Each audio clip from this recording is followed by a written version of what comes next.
6, 5, 4, 3, 2, 1, 0.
I guess I should add myself to the stage.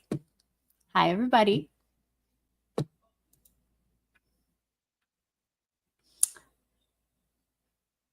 My brother's being a jerk, so it threw me off. I almost yelled at him, but I didn't. That's where the delay was. You can kind of see my hair now that it's faded a little. Just very blue. Nope. On screen, it's blue.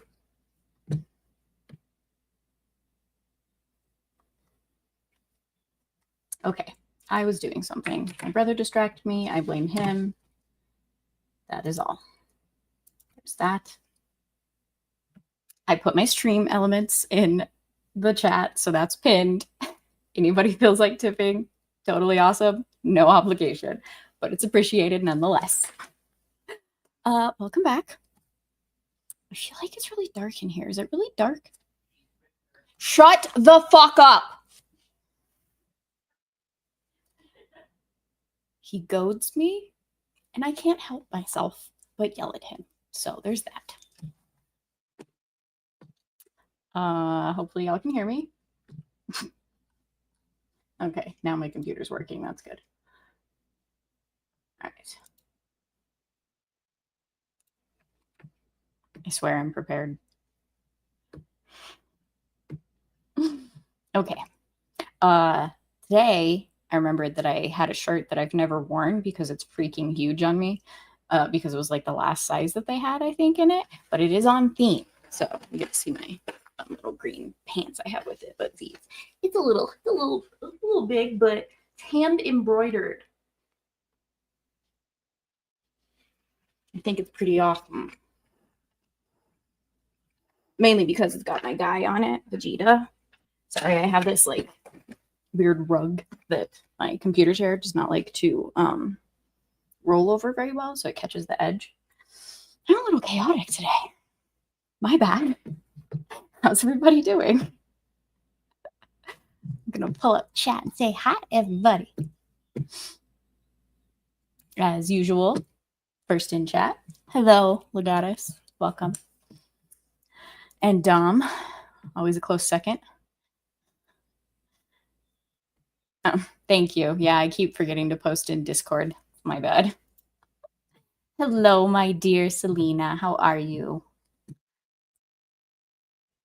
DJ, what's up? How's it going? Welcome. If you're still here, that was a bit early for everybody. Kel, hi. How's it going? I can't believe how close it may be for us to be.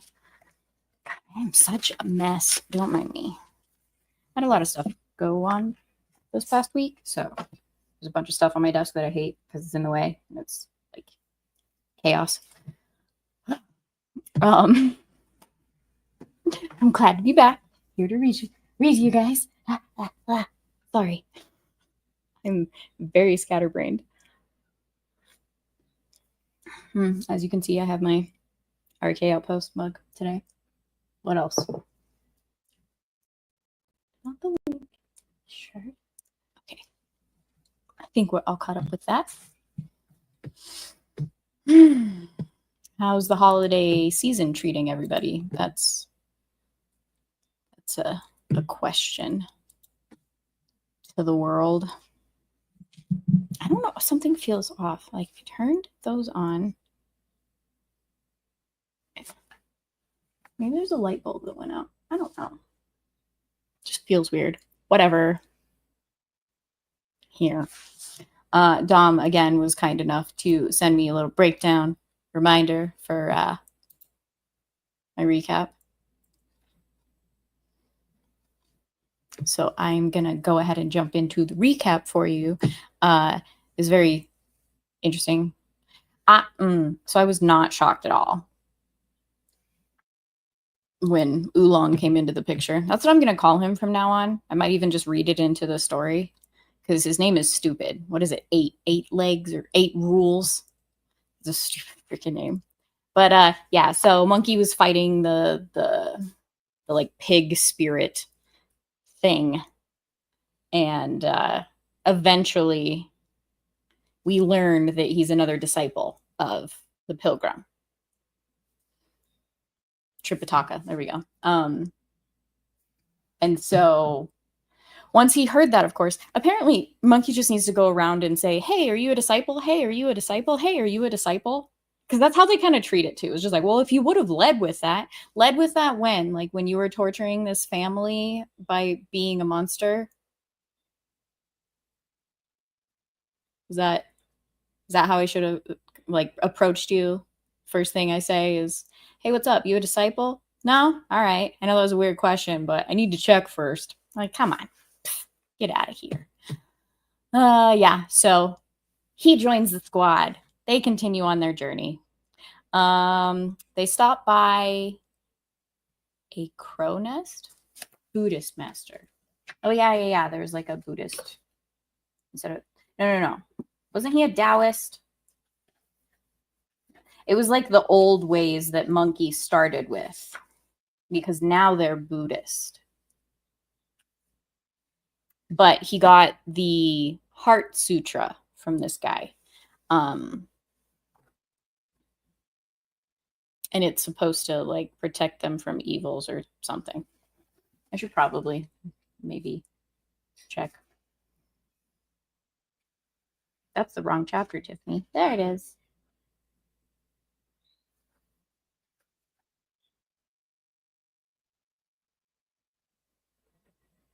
Oh yeah, Monkey really didn't like the guy.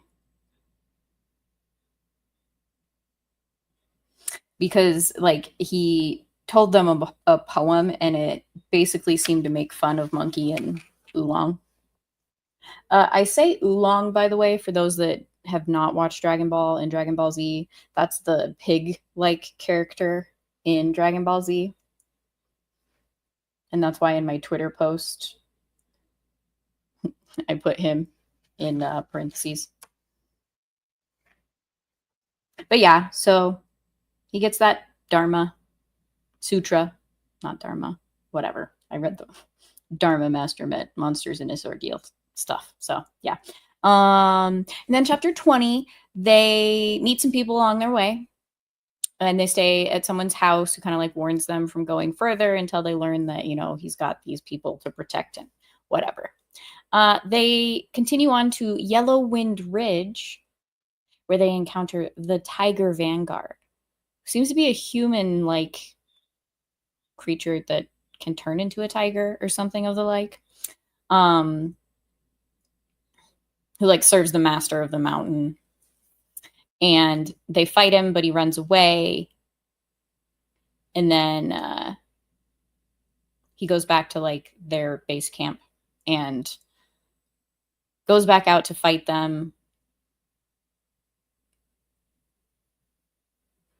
And he like sheds his skin and leaves it on a rock to make it seem like he had stopped or something. So Monkey assumed that it was him, but it wasn't. And he doubled back and captured Tripitaka and took him back to his master, where the master wanted to eat him.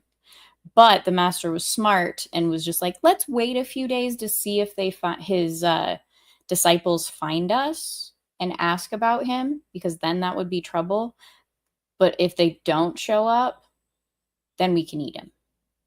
Well, lo and behold, Monkey and Oolong do end up finding him. And he fights him. Eventually, the tiger like tries to run away after being defeated by Monkey, and Oolong hits him with his rake, which is like the equivalent of Monkey's rod. Yeah, I said it. Hits him with his rake and kills him. In Dom's recap, he's being a smartass, and I'm not going to read what he said. So there's that. And so it kind of ends there after killing the dude. Oh, they find someone who wants to assist them. I can't remember.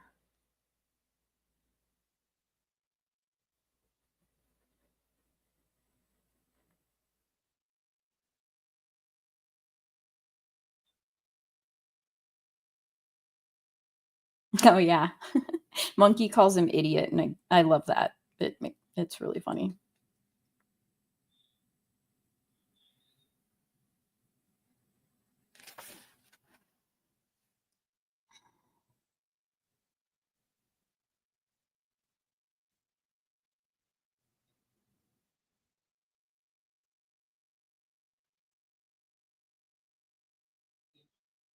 But yes, sorry. So they kill him. I couldn't find who Dom was being a smartass about. So that's what I was trying to find in there.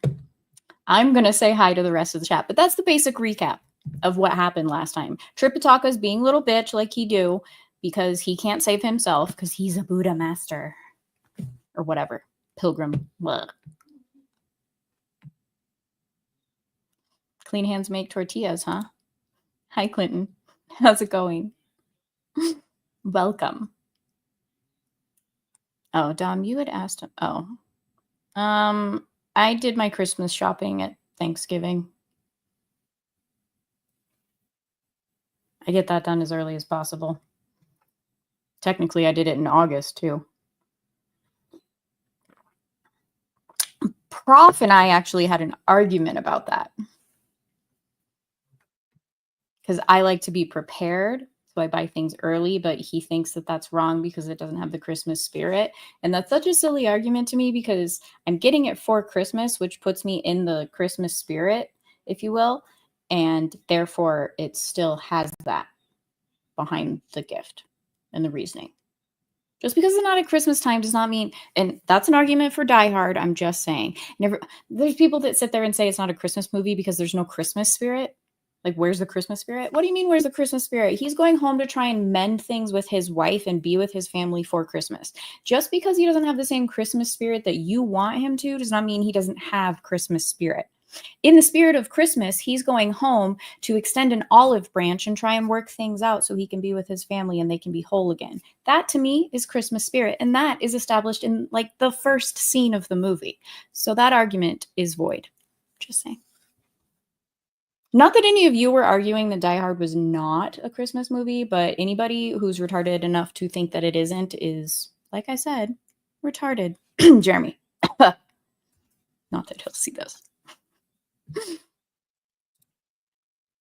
Some of the stuff people give them don't end up helping them. Didn't give Monkey something to help him, but still. Yeah, they have these sutras that are supposed to be used at key points in time. I don't think they're going to be used during this book, honestly, because we only have a few chapters left. We'll see. Maybe Tripitaka does save himself. Doubt it.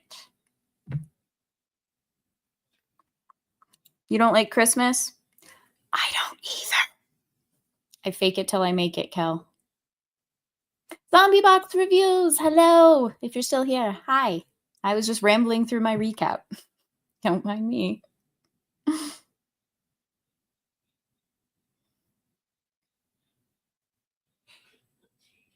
Yes, this, right here, right there. Okay, we'll argue later. It's fine.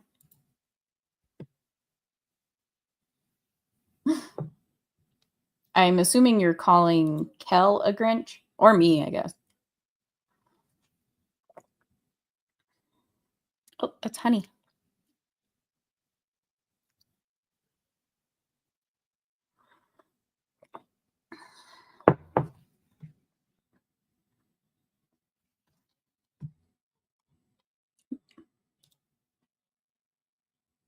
Fine. Fine. I don't care. You can call me a Grinch all you want. It's the holiday's fault that I don't like it, so not on me, man.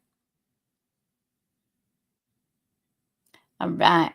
Let's get to it. I think that's the quickest I've really done these lately. I don't even remember what freaking chapter.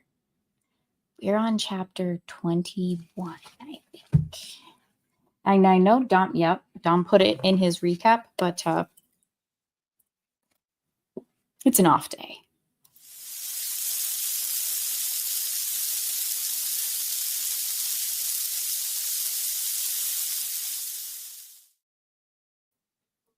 Chapter 21.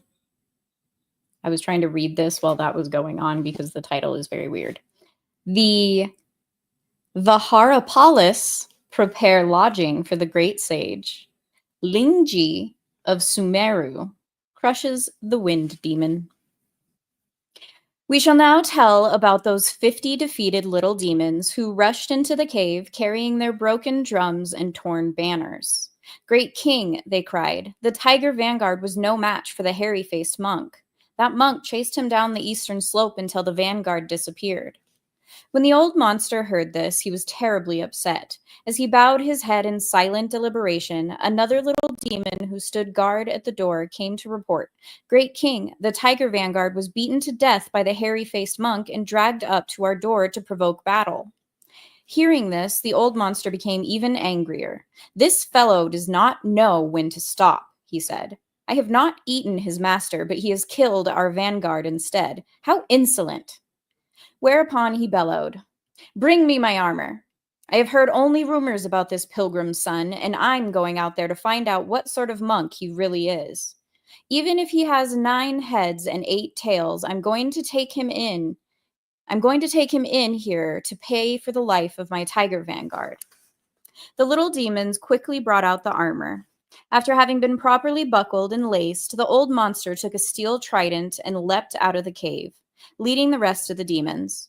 Standing in front of the door, the great sage watched the monster emerge with a truly aggressive appearance. Look how he is attired. You see, gold helmet reflecting the sun, gold cuirass gleaming with light. A pheasant tail tassel flies from the helmet, a light yellow silk robe topped by the cuirass, tied with a dragon-like sash of brilliant hues. His breastplate emits eye-dazzling light. His boots of suede are dyed by locust flowers. His embroidered kilt is decked with willow leaves. Holding a sharp trident in his hands, he seems almost the Erlang boy of old. When he had come out, the old monster shouted, Who is Pilgrim's son? With one foot on the carcass of the tiger monster and the compliant iron rod in his hands, Pilgrim replied, "Your grandpa's son is here. Send my master out."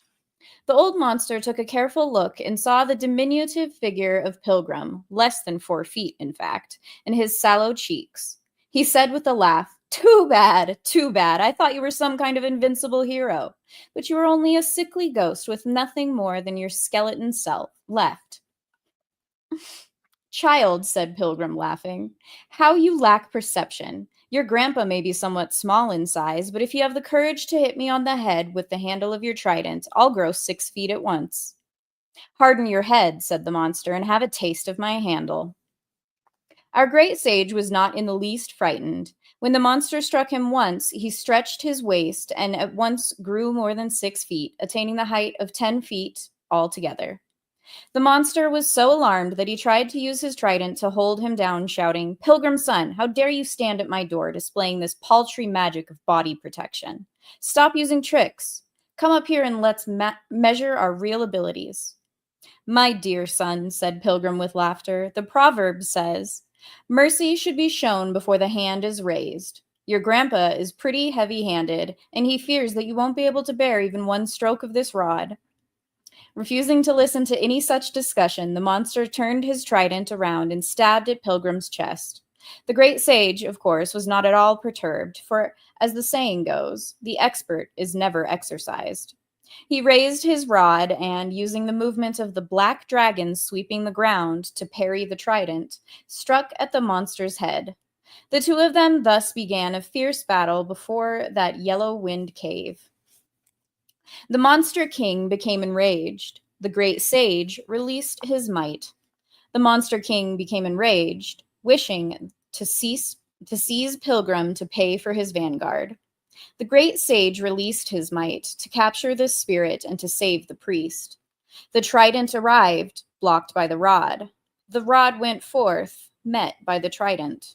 This one, a mountain-ruling captain of his hosts. That one, the handsome monkey king who defends the law. At first they fought on the dusty earth. Then each arose midway to the sky. The fine steel trident, pointed, sharp, and brilliant.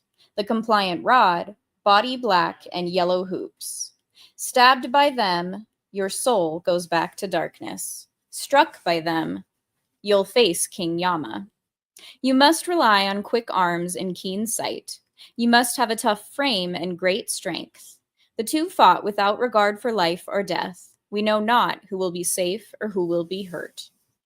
The old monster and the great sage fought for 30 rounds, but neither could gain the upper hand. Pressing for a quick victory, Pilgrim decided to use the trick of the body Pressing for a quick victory, Pilgrim decided to use the trick of the body beyond the body. He tore from himself a handful of hairs that he chewed to pieces in his mouth. Spitting them out, he cried, "Change!" They changed at once into more than 100 pilgrims. All having the same appearance and all holding an iron rod, they surrounded the monster in midair. Somewhat alarmed, the monster also resorted to his special talent. He turned to face the ground to the southwest and opened his mouth 3 times to blow out some air. Suddenly, a mighty yellow wind arose in the sky.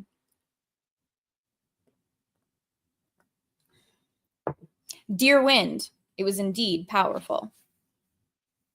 Cold and whistling, it changed heaven and earth, as yellow sand whirled without form or shape. It cut through woods and hills to break pines and plums. It tossed up dirt and dust, cracking crags and cliffs. Waves churned in yellow river to cloud its floor. Tide and current swelled up at River Zhang. The Pole Star Palace in the blue sky shook. The Hall of Darkness was almost blown down. The 500 Arhats all yelled and screamed. The 8 guards of Aksobia all cried and shrieked. Manjusiri's green-haired lion ran away.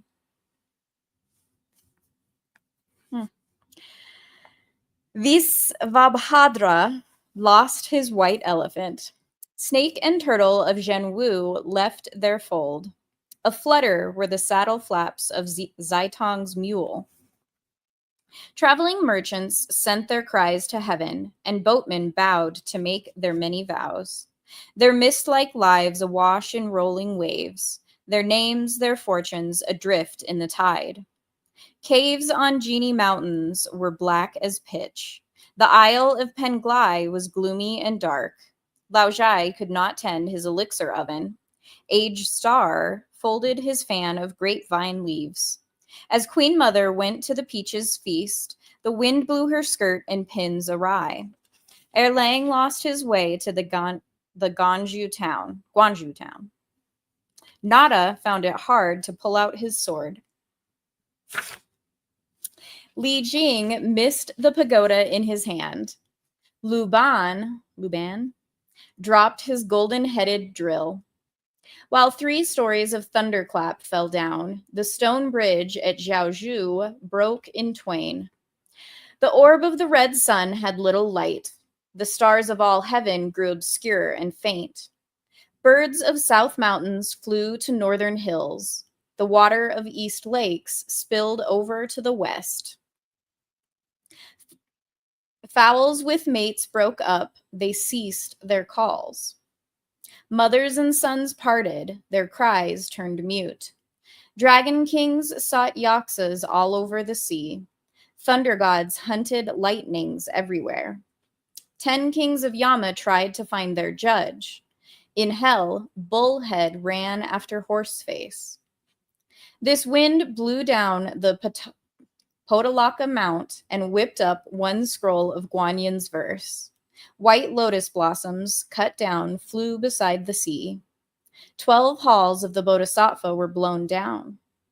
From Pangu till this time since wind was known, there never was wind with such ferocity. Hoo la la! The universe did almost split apart. The whole world was one mighty trembling mass. This violent wind, called up by the monster, blew away all those little pilgrims formed by the great sage's hairs and sent them reeling through the air like so many spinning wheels. Unable even to wield their rods, how could they possibly hope to draw near to fight? Pilgrim was so alarmed that he shook his body and retrieved his hairs. He then lifted the iron rod and tried to attack the monster all by himself, only to be met by a mouthful of yellow wind right on his face.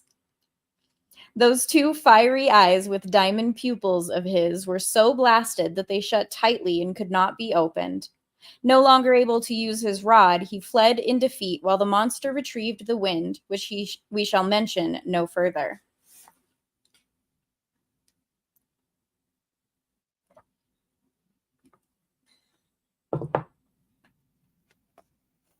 We tell you now about Zhu 8 Rules, Oolong, who, when he saw the violent yellow windstorm arriving and the whole heaven and earth growing dim, led the horse and took the luggage to the fold of the mountain. There he crouched on the ground and refused to open his eyes or raise his head, his mouth incessantly calling on the name of Buddha and making vows. As he was wondering how Pilgrim was faring in his battle and whether his master was dead or alive, the wind stopped and the sky brightened again. He looked up and peered toward the entrance of the cave, but he could neither see any movement of weapons nor hear the sound of gongs and drums. Idiot dared not approach the cave, since there was no one else to guard the horse and the luggage. Deeply distressed and not knowing what to do, he suddenly heard the great sage appearing from the west, grunting and snorting as he came. Bowing to meet his companion, he said, Elder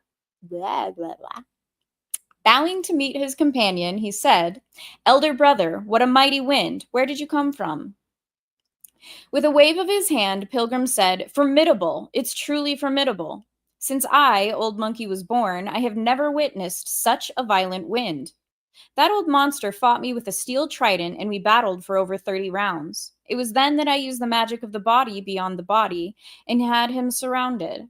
He panicked and called up this wind, which was ferocious indeed. Its force was so overwhelming that I had to suspend my operation and flee instead. Whew, what a wind! Whew, what a wind! Old Monkey also knows how to call up the wind and how to summon the rain, but it's hardly as vicious as the wind of this monster spirit. Elder brother, said Oolong, how is the martial technique of that monster? It's presentable. said Pilgrim, and he knows how to use the trident. He is, in fact, just about the equal of Old Monkey. But that wind of his is vicious, and that makes it difficult to defeat him. In that case, said Oolong, how are we going to rescue Master? Pretty much anytime it says 8 rules, I'm going to say Oolong. Static, that's not cute. Hi, by the way. Pilgrim said, we'll have to wait to rescue Master. I wonder if there's any eye doctor around here who can take a look at my eyes. What's the matter with your eyes? Asked Oolong. Pilgrim replied, that monster blew a mouthful of wind on my face, and my eyes were so sorely blasted that they are now watering constantly. Elder brother, said Oolong, we are in the middle of a mountain and it's getting late. Let's not talk about eye doctors. We don't even have a place to stay. It won't be difficult to find lodging, said Pilgrim. I doubt that the monster has the gall to harm our master. Let's find our way back to the main road and see whether we can stay with a family. After spending the night, we can return to subdue the monster tomorrow when it's light. Exactly, agreed Oolong. Leading the horse and carrying up the luggage, they left the fold of the mountain and went to the road. Dusk was setting in, and as they walked, they heard the sound of barking dogs toward the south of the mountain slope. Stopping to look, they saw a small cottage with flickering lamplights. Not bothering to look for a path, the two of them walked through the grass and arrived at the door of that household. They saw dark clumps of purplish fungi, grayish piles of white stones, dark clumps of purplish fungi with much green grass, grayish piles of white stones half grown with moss. A few specks of fireflies, their faint light aglow. A forest of wild woods stand in dense rows. Orchids ever fragrant, bamboos newly planted. A clear stream flows a winding course. Old cedars lean over a deep cliff. A secluded place where no travelers come, only wildflowers bloom before the door. Not daring to enter without permission, they both called out, open the door, open the door.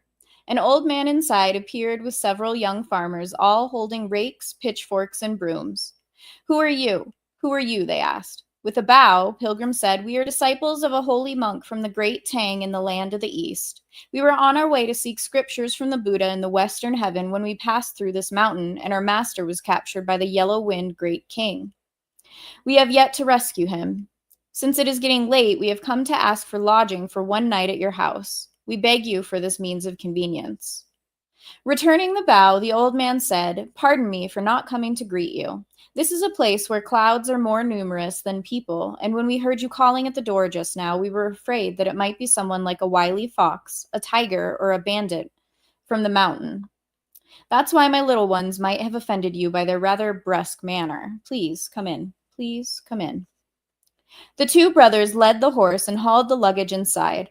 After tying up the animal and putting down the load, they exchanged greetings again with the old man of the cottage before taking their seats. An old manservant then came forward to present tea, after which several bowls of sesame seed rice were brought out. After they had finished the rice, the old man asked for bedding to be laid out for them to sleep. Pilgrim said, we don't need to sleep just yet. May I ask the good man whether there is in your region someone who sells eye medicine? Which one of you elders has eye disease? Asked the old man. Pilgrim said, to tell you the truth, venerable sir, we who have left the family rarely become ill. In fact, I have never known any disease of the eye. If you are not suffering from an eye disease, said the old man, why do you want medicine? We were trying to rescue our master at the entrance of the Yellow Wind Cave today, said Pilgrim. Unexpectedly, that monster blew a mouthful of wind at me, causing my eyes to hurt and smart. At the moment, I'm weeping constantly, and that's why I want to find eye medicine. My goodness, said the old man. A young priest like you, why do you lie? The wind of that great king, Yellow Wind, is most fearsome, not comparable with any spring-autumn wind, pine and bamboo wind, or the wind coming from the 4 quarters. I suppose, said Oolong, it must be brain-bursting wind, goat-ear wind, leprous wind, or migrainous wind. No, no, said the old man. His is called the divine wind of Samadhi. What's it like? Asked Pilgrim. The old man said, That wind can blow to dim heaven and earth, and sadden both ghosts and gods. So savage it breaks rocks and stones. A man will die when he's blown.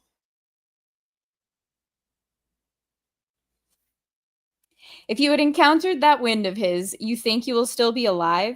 Only if you were an immortal could you remain unharmed. Indeed, said Pilgrim, I may not be an immortal, for they belong to the younger generation as far as I am concerned, but it will take some doing to finish me off.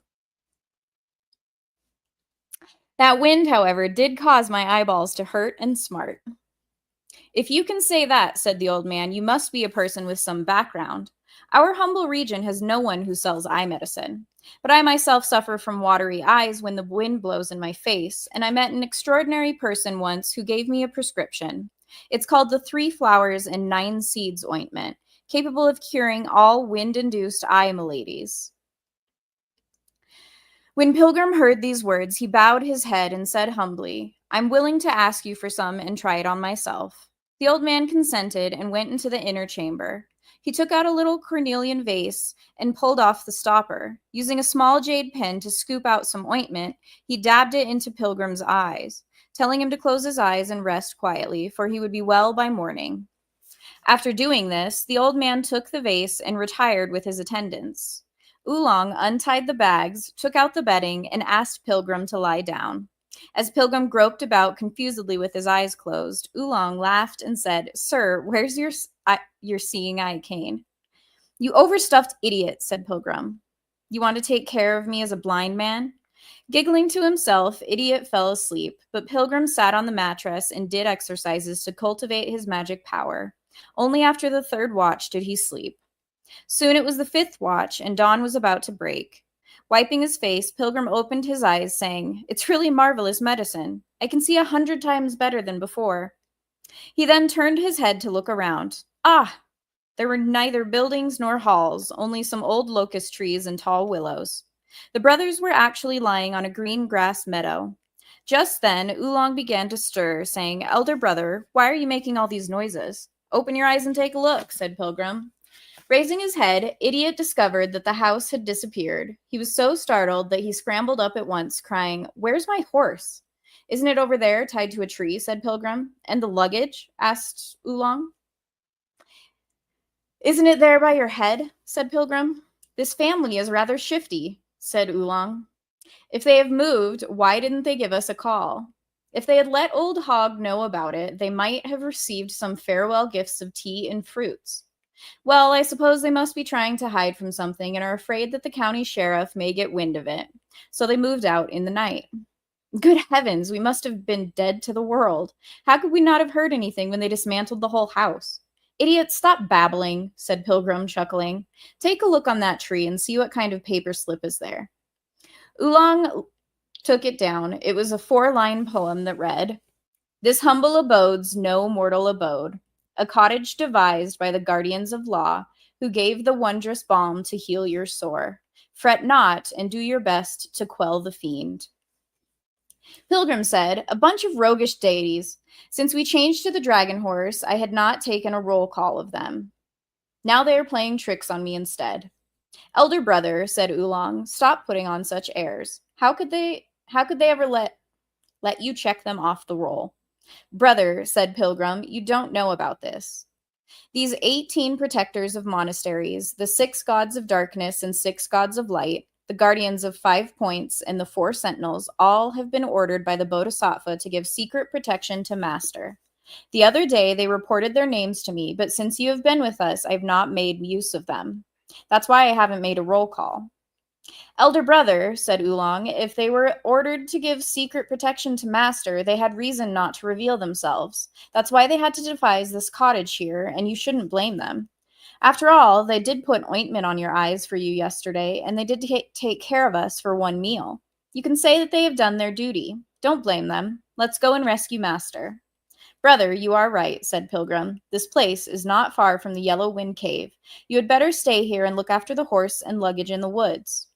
Let Old Monkey go into the cave to make some inquiry after the condition of Master. Then we can do battle with the monster again. Exactly, said Oolong.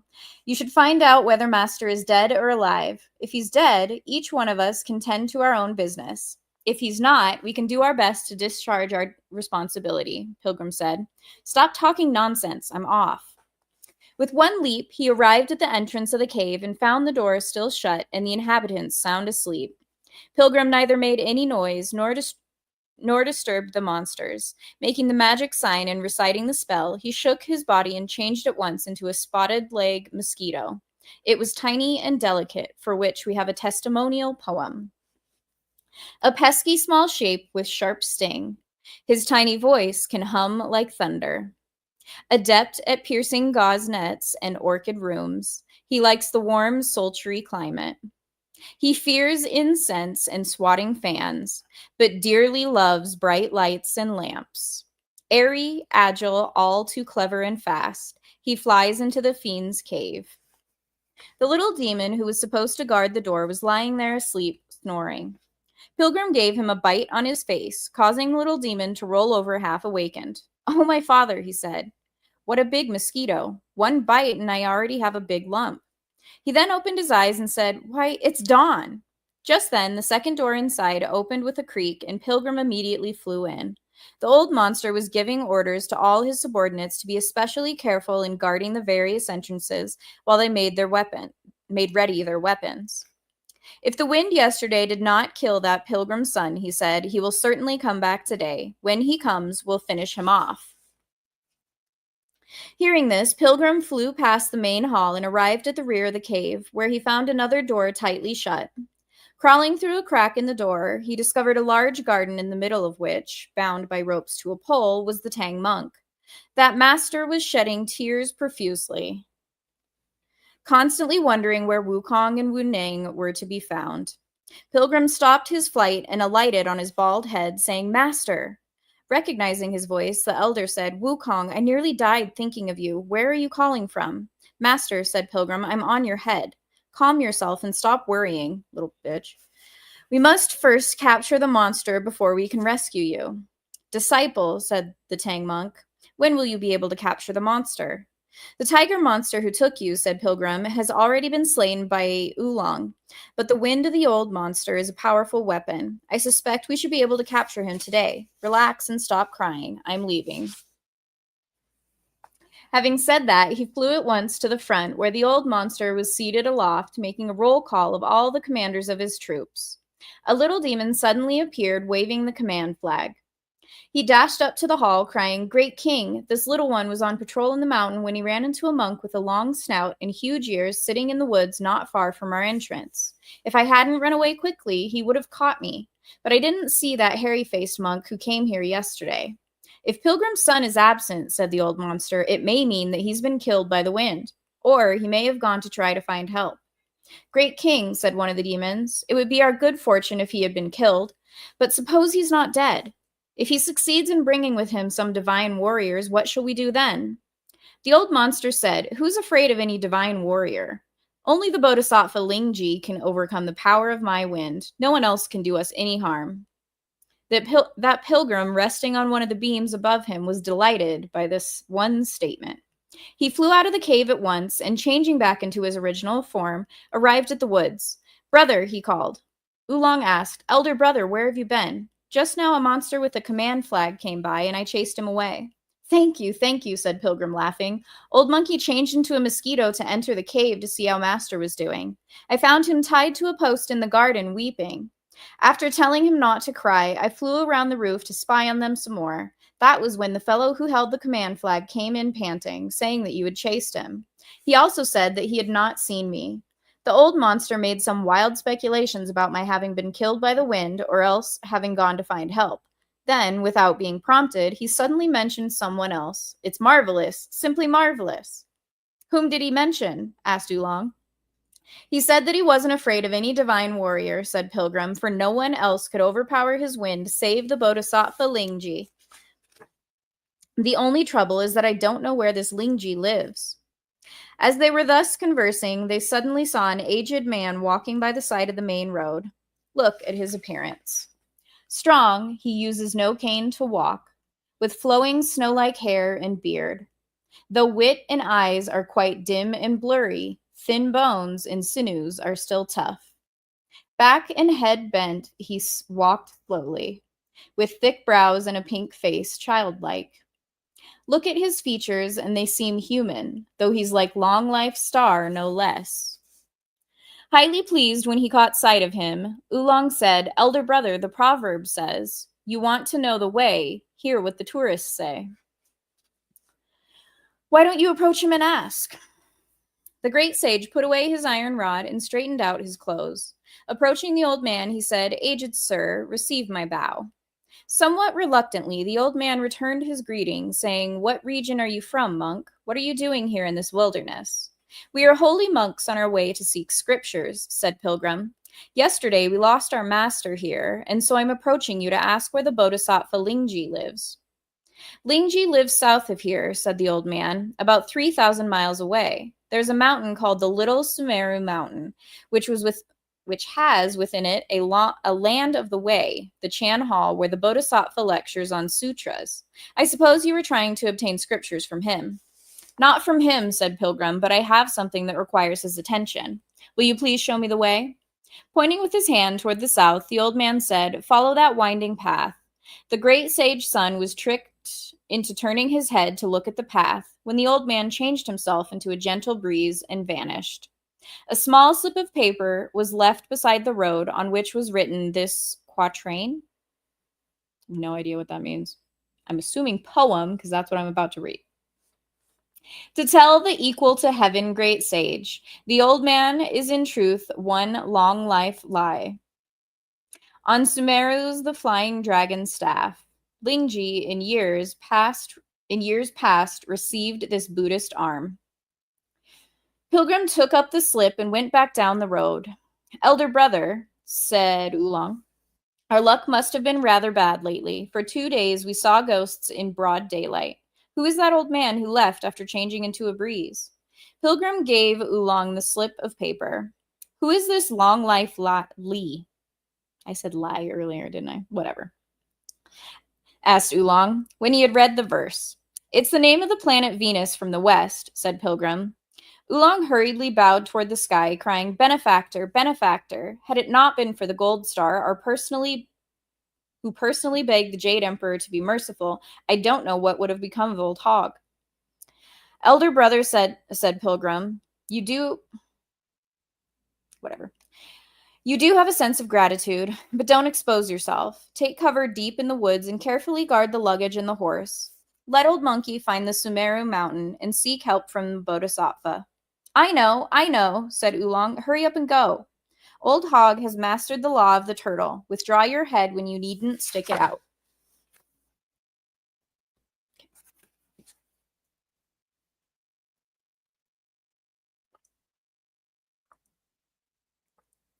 Hi, James and Mudcrab. The great sage sun leapt into the air. Mounting the cloud somersault, he headed straight south. He was fast indeed. With a nod of his head, he covered 3,000 miles. Just a twist of his torso carried him over 800. In a moment, he saw a tall mountain with auspicious clouds hanging halfway up its slopes and holy mists gathered around it. In the fold of the mountain, there was indeed a temple. He could hear the melodious sounds of the bells and sonorous stones, and could see the swirling smoke of incense. As he approached the door, the great sage saw a Taoist with a string of beads around his neck, who was reciting the name of Buddha. Pilgrim said, "Taoist, please accept my bow." The Taoist at once bowed in return, saying, "Where did the Venerable Father come from? Is this where the Bodhisattva Lingjai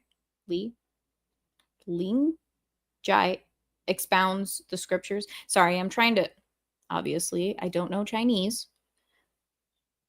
It might be Lingji, since Li is Li. I might change his name as I continue forward. Asked Pilgrim. "Indeed it is," said the Taoist. "Do you wish to speak to someone?" "May I trouble you, sir, to make this announcement for me?" said Pilgrim. "I am the disciple of the master of the law, Tripitaka, who is the royal brother of the great Tang emperor in the land of the East. I am the great sage equal to heaven, Sun Wukong, also named Pilgrim. I have a matter that requires me to have an audience with the Bodhisattva. The Taoist laughed and said, The Venerable Father has given me a long announcement. I can't quite remember all those words. Just say that Sun Wukong, the disciple of the Tang monk, has arrived, said Pilgrim. The Taoist agreed and made that announcement in the lecture hall, whereupon the Bodhisattva at once put on his cassock and asked for more incense to be burned to welcome the visitor. Then the great sage walked in the door and peered inside. He saw a hall full of brocade and silk, a house most solemn and grand, pupils reciting the Lotus Sutra, an old leader tapping the golden gong. Set before the Buddha were all immortal fruits and flowers. Spread out on the altars were vegetarian dainties and viands. The bright, precious candles, their golden flames shot up like rainbows. The fragrant true incense, its jade-like smoke, flew up as colored mists. So it was that, after the lecture, one would calmly meditate, when white cloud flakes circled the tips of pines. The wisdom sword retired, for Mara snapped in this space of prajna paramita. The Bodhisattva straightened out his attire to receive Pilgrim, who entered the hall and took the seat of the guest. Tea was offered, but Pilgrim said, No need for you to bother about tea. My master faces peril at the Yellow Wind Mountain, and I beseech the Bodhisattva to exercise his great dharma power to defeat the monster and rescue him. I did receive the command of Tathagata, said the Bodhisattva, to keep the Yellow Wind monster here in submission. Tathagata also gave me a wind-stopping pearl and a flying dragon precious staff. At the time when I captured him, I spared the monster his life only on condition that he would retire in the mountain and abstain from the sin of taking life. I did not know that he would want to harm your esteemed teacher and transgress the law. That is my fault. The Bodhisattva would have liked to prepare some vegetarian food to entertain Pilgrim, but Pilgrim insisted on leaving. So he took the flying dragon staff and mounted the clouds with the great sage. In a little while, they reached the Yellow Wind Mountain. Great sage, said the Bodhisattva, this monster is rather afraid of me. I will stand here at the edge of the clouds while you go down there to provoke battle. Entice him to come out so that I may exercise my power. Pilgrim followed his suggestion and lowered his cloud. Without waiting for further announcement, he whipped out his iron rod and smashed the door of the cave, crying, Monster, give me back my master. Those little demons standing guard at the door were so terrified that they ran to make the report. This lawless ape, said the monster, is truly ill-behaved. He would not defer to kindness, and now he has even broken my door. This time, when I go out, I'm going to use that divine wind to blow him to death. I know, I'm a child. I don't care. It's funny. He put on his armor as before and took up the steel trident. Walking out the door and seeing Pilgrim, he did not utter a word before aiming the trident at Pilgrim's chest. The great sage stepped aside to dodge this blow and then faced him with uplifted rod. Before they had fought for a few rounds, the monster turned his head toward the ground in the southwest and was about to open his mouth to summon the wind. From midair, the Bodhisattva threw down the flying dragon precious staff as he recited some kind of spell. It was instantly transformed into a golden dragon with 8 claws, 2 of which caught hold of that monster's head and threw him 2 or 3 times against the boulders beside the mountain cliff. The monster changed back into his original form and became a mint with yellow fur. A mint? A mink with yellow fur. Pilgrim ran up and was about to strike with his rod, but he was stopped by the Bodhisattva, who said to him, Great sage, do not harm him. I have to take him back to see Tathagata. Originally, he was a rodent at the foot of the spirit mountain who had acquired the way. Because he stole some of the pure oil in the crystal chalice, he fled for fear that the Vajra attendants would seize him. Tathagata thought that he was not guilty of death, and that is why I was asked to capture him in the first place and banish him to this region. But now he has offended the great sage and has attempted to harm the Tang monk.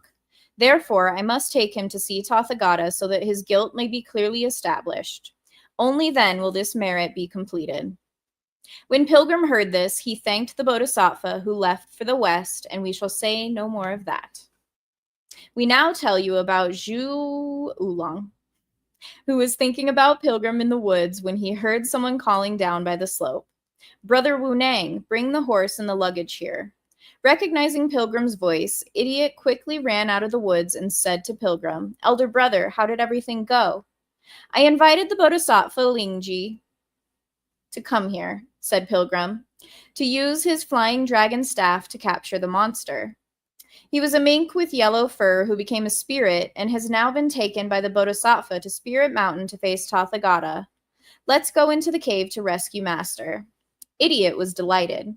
The two of them smashed their way into the cave, and with their rake and rod slaughtered all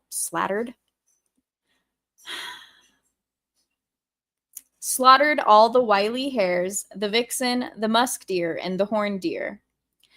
Then they went to the garden in the back to rescue their master, who, after coming out, asked, How did you two manage to catch the monster so that you could rescue me? Pilgrim gave a thorough account of how he went to seek the Bodhisattva's help to subdue the monster, and the master thanked him profusely. Then the two brothers found some vegetarian food in the cave, which they prepared along with some tea and rice. After eating, they left and again found the road to the west. We do not know what took place hereafter. Let's listen to the explanation in the next chapter. That rhymed. Unlike most of the poems in this book, that actually rhymes.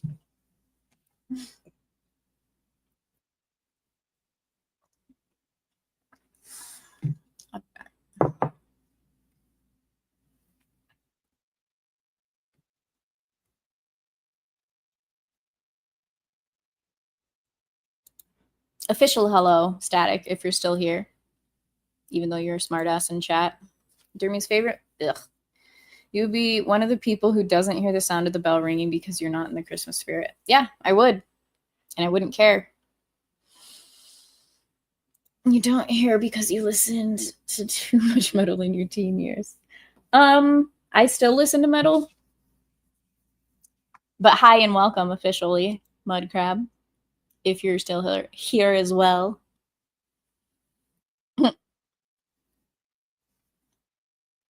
Hello, Emerella. Glad I wasn't the only one who smiled at the mention of the green-haired lion. Well, welcome. I haven't seen you in chat, I don't think, so glad you're here. And thank you. Yeah, I kind of had to smile at that. I'm fine being a lion. Take a shot every time in the book it says something that pulls or whip out rod or sword. And Gal smiles, you'll probably be... Yeah, probably. I wouldn't mention being able to use my rod either. I'm skipping over your smartass comment, Static.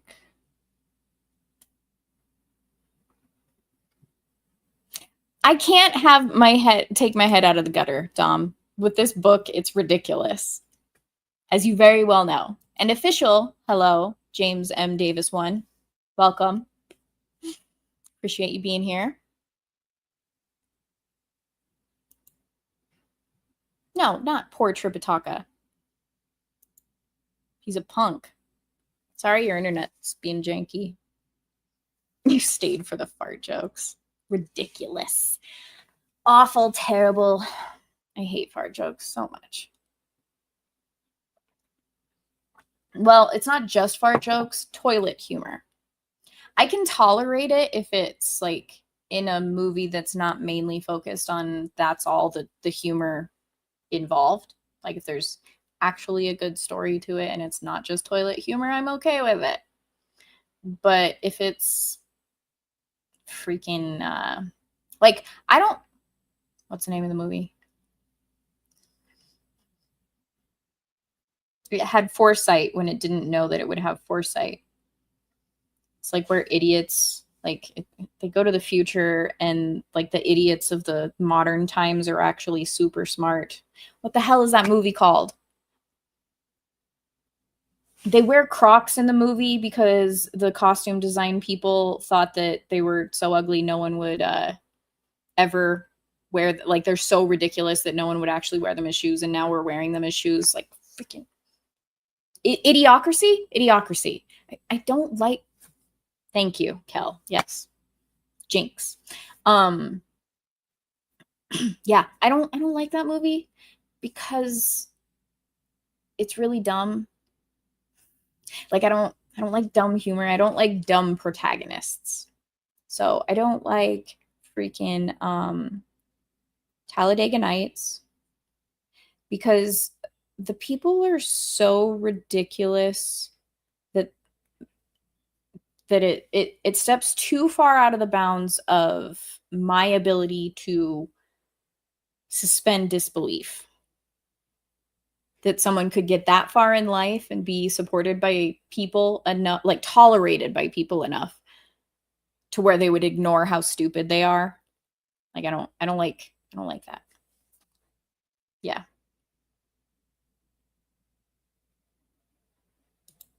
You're just going to keep fit. Okay, so whenever I'm playing with Grok,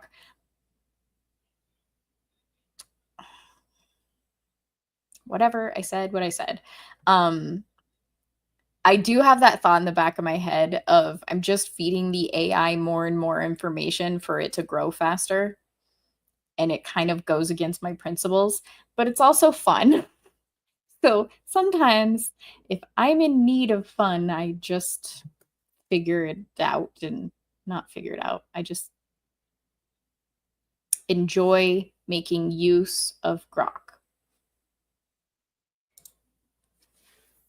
So who annoys you more, Tripitaka or that woman from the last book?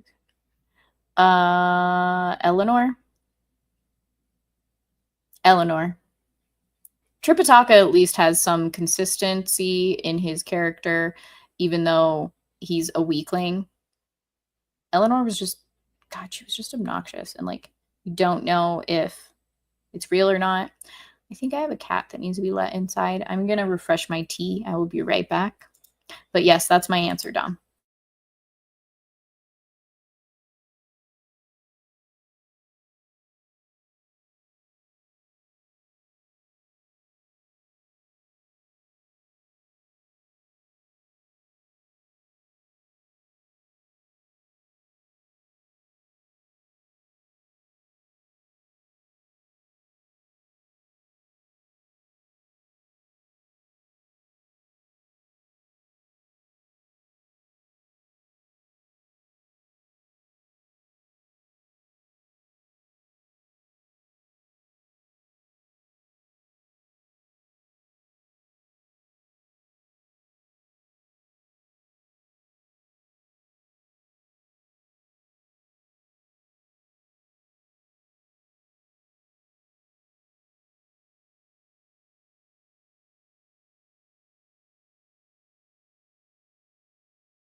I'll be back.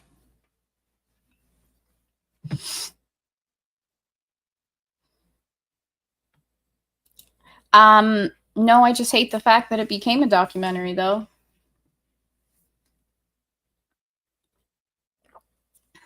I prefer the documentary Demolition Man or the potential documentary. Maybe we won't get that far. If we do, I will be Dennis Leary's character, or I'll be hanging out with his people. I don't know if I would exactly be Edgar friendly.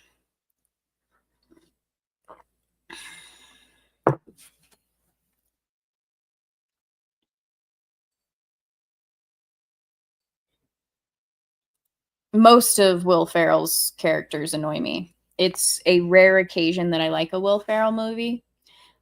I can tolerate him as a side character, but the one film that is a Will Ferrell movie where he is the main character that I like, Stranger Than Fiction. And it's not a comedy, so that's why I like it, apparently. I mean, it was a good movie. I've only watched it once, though, so it's not like a favorite.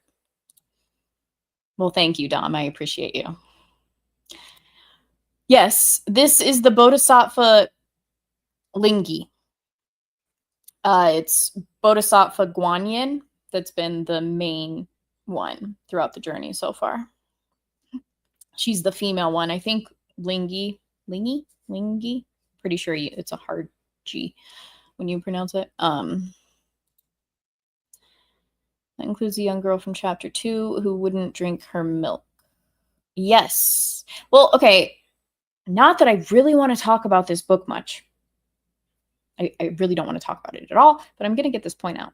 I think that was in her head, and it was actually her as a little girl, that scene. In that stupid book. Like, it didn't actually happen. She did stop for the drink or whatever, but it was actually her. God dang it. I have a hair. There it is. Okay. It's just like in my... Couldn't find it. Whatever. Yeah. All right.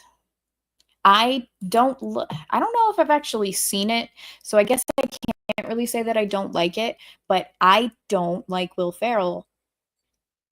And I especially, even just from the trailers and the clips that I've seen from that movie, I dislike it. I have seen Step Brothers. I don't like it, but I do like some parts of it that I will quote to people or use GIFs of. But I don't like the movie as a whole. When I was younger, I didn't like Waterboy. When I got older, I do appreciate it more. Because though he's the main character and an idiot, the way of the world and how it treats football, or at least our country, the world has sports where they'd probably tolerate someone if their retard strength assists in the game. So I guess the world in general.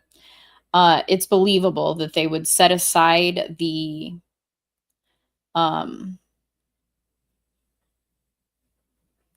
idiocy of the main character to tolerate it so they could get a win type of thing, you know. I always question his love interest and like a person who would actually care for someone like that. I have an older brother who has a mental disability, so he's not as functional as Bobby Boucher is, though. So, I mean, Bobby is functional enough to where I question it, but it's fine.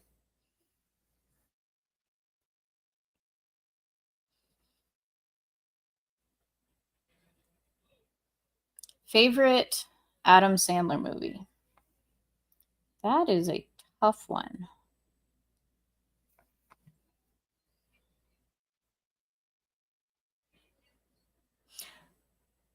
If we base it off of how many times I've rewatched the movie, it would be Just Go With It. Or Big Daddy. Or Billy Madison. Or Happy Gilmore.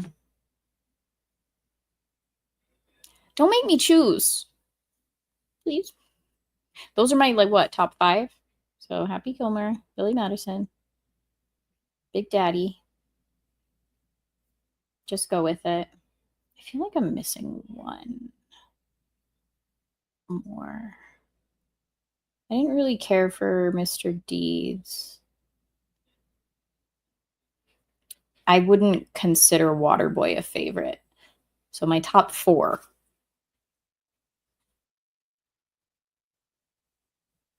Megamind is a really good movie. I feel like it's underrated.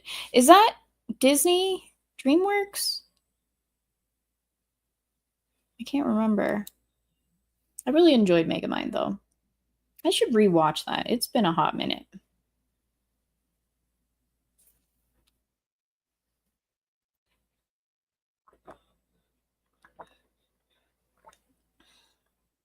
Is Megamind an Adam Sandler movie? Is that why you brought that up? Hotel Transylvania, does that count? Or is that different because it's animated? Because that one is definitely, that would be my part of my top 5. The second one's all right. I haven't watched any after that.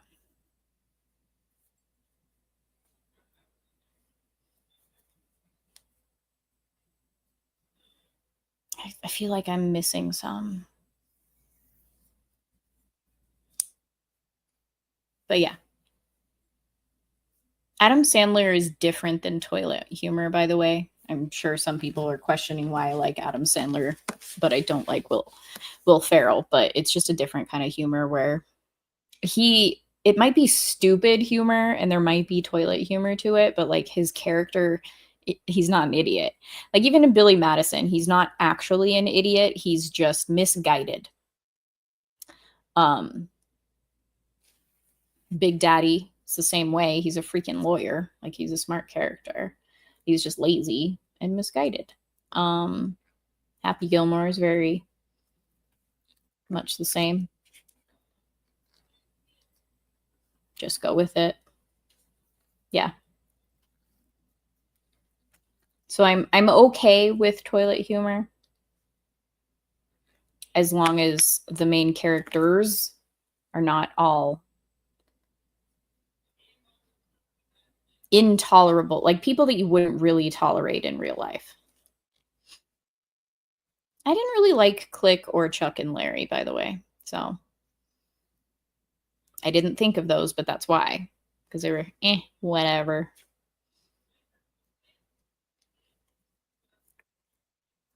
I'm not saying they're bad movies, they just weren't for me.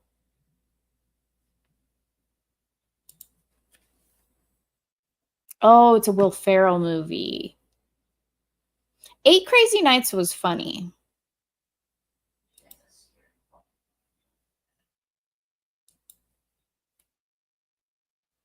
All right. I want to see something.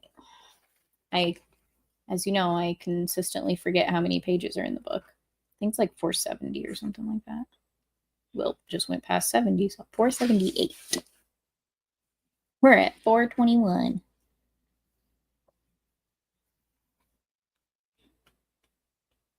Ended on 420.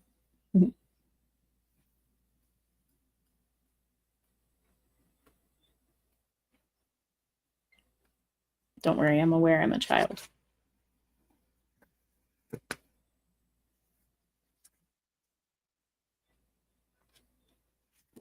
All right.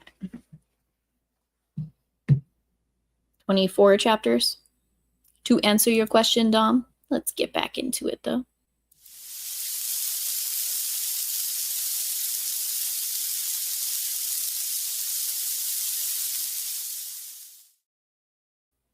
Chapter 22.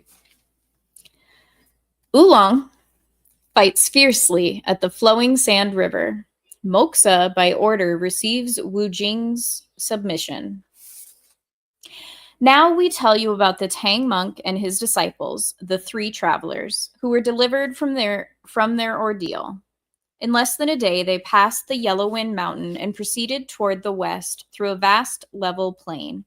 Time went by swiftly, and summer yielded to the arrival of autumn. All they saw were some cold cicadas sing on dying willows as the great fire rolls toward the west. As they proceeded, they came upon a huge and turbulent river, its waves surging and splashing. "Disciples," exclaimed Tripitaka, "look at that vast expanse of water in front of us. Why are there no boats in sight? How can we get across?" Taking a close look, Oolong said, "It's very turbulent, too. It's very turbulent, too rough for any boat."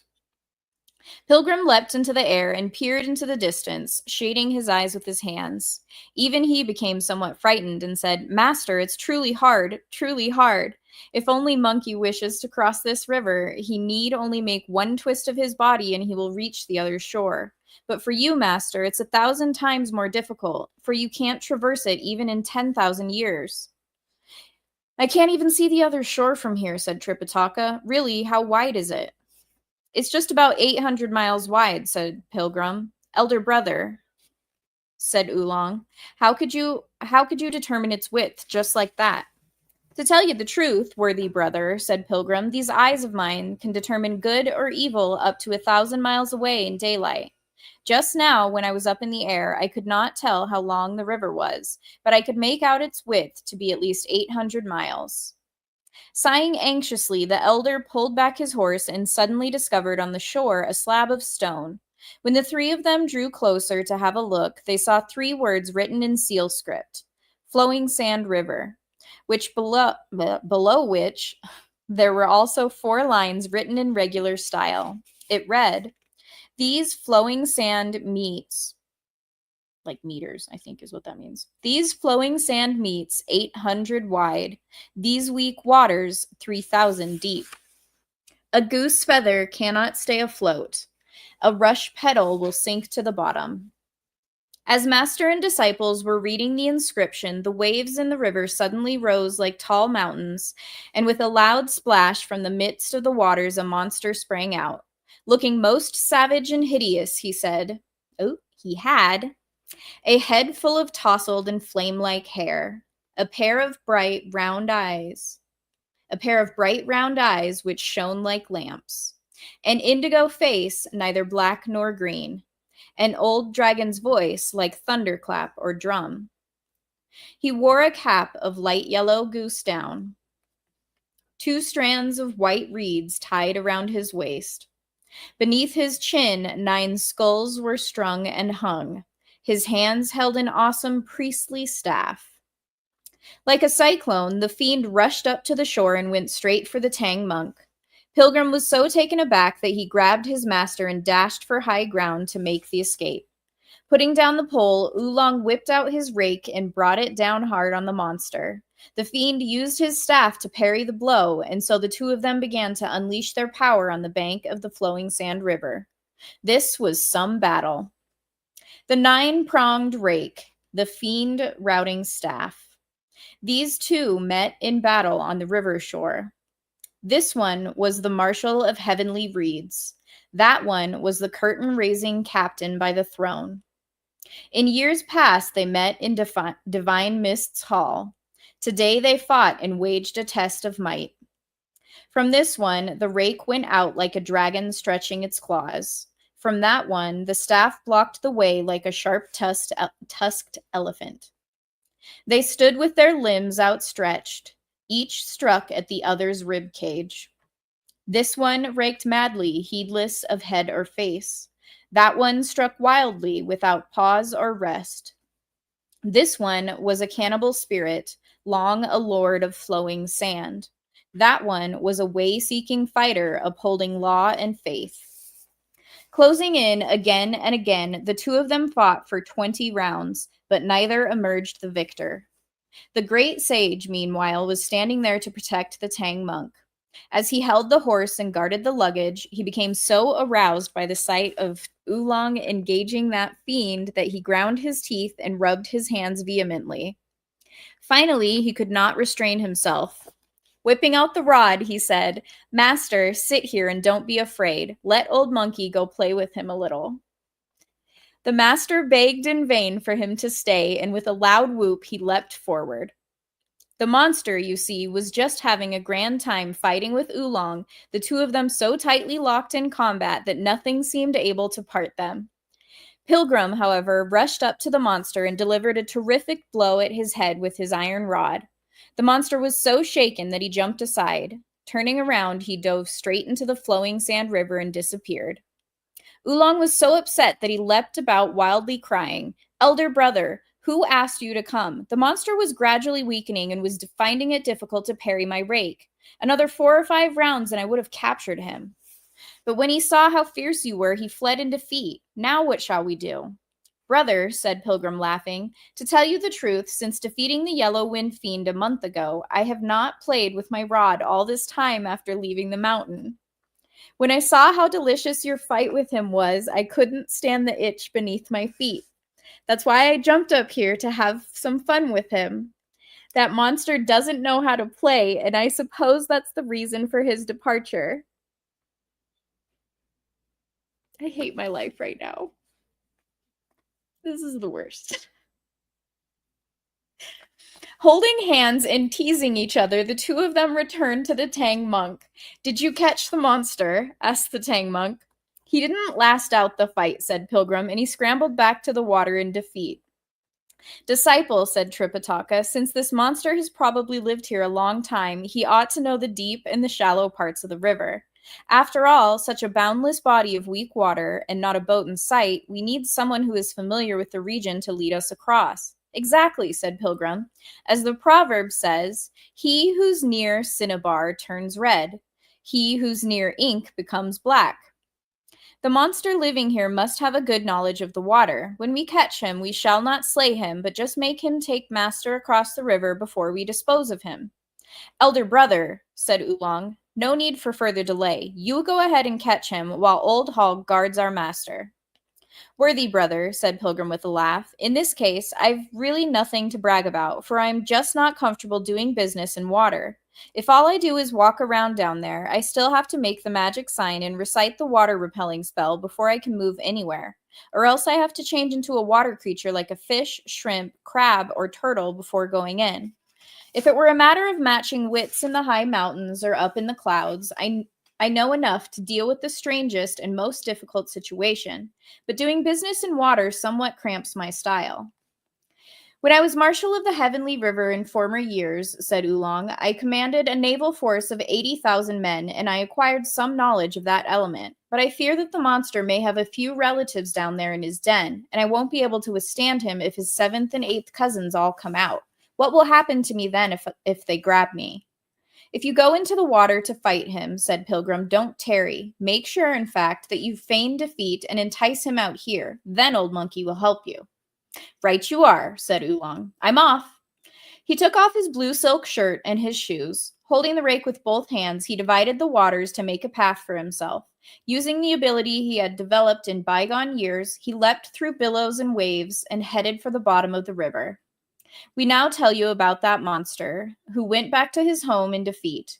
He had barely caught his breath when he heard someone pushing water, and as he rose to take a look, he saw Oolong pushing his way through with his rake. That monster lifted his staff and met him face to face, crying, Monk, watch where you're going or you'll receive a blow from this. Using the rake to block the blow, Oolong said, What sort of a monster are you that you dare to bar our way? So you don't recognize me, said the monster. I'm no demon or fiend, nor do I lack a name or surname. If you are no demon or fiend, said Oolong, why do you stay here and take human lives? Tell me your name and surname, and I'll spare your life.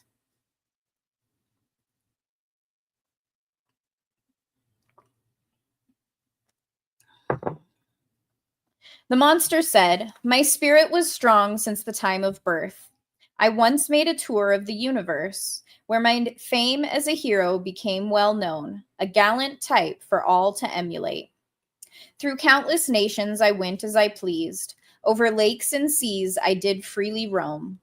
To learn the way I strayed to heaven's edge. To find a teacher I stumped this great earth. For years my clothes and alms bowl went with me. Not for one day did my spirit turn lax. For scores of times I cruised cloud-like the earth and walked to all places 100 times. Only then a true immortal I did meet, who showed me the great path of golden light. I took back baby boy and fair girl first, then released wood mother and squire of gold. Bright hall's kidney brine flooded floral pool. The tower's liver fire plunged to the heart. 3,000 merits done, I saw heaven's face and solemnly worshipped the point of light.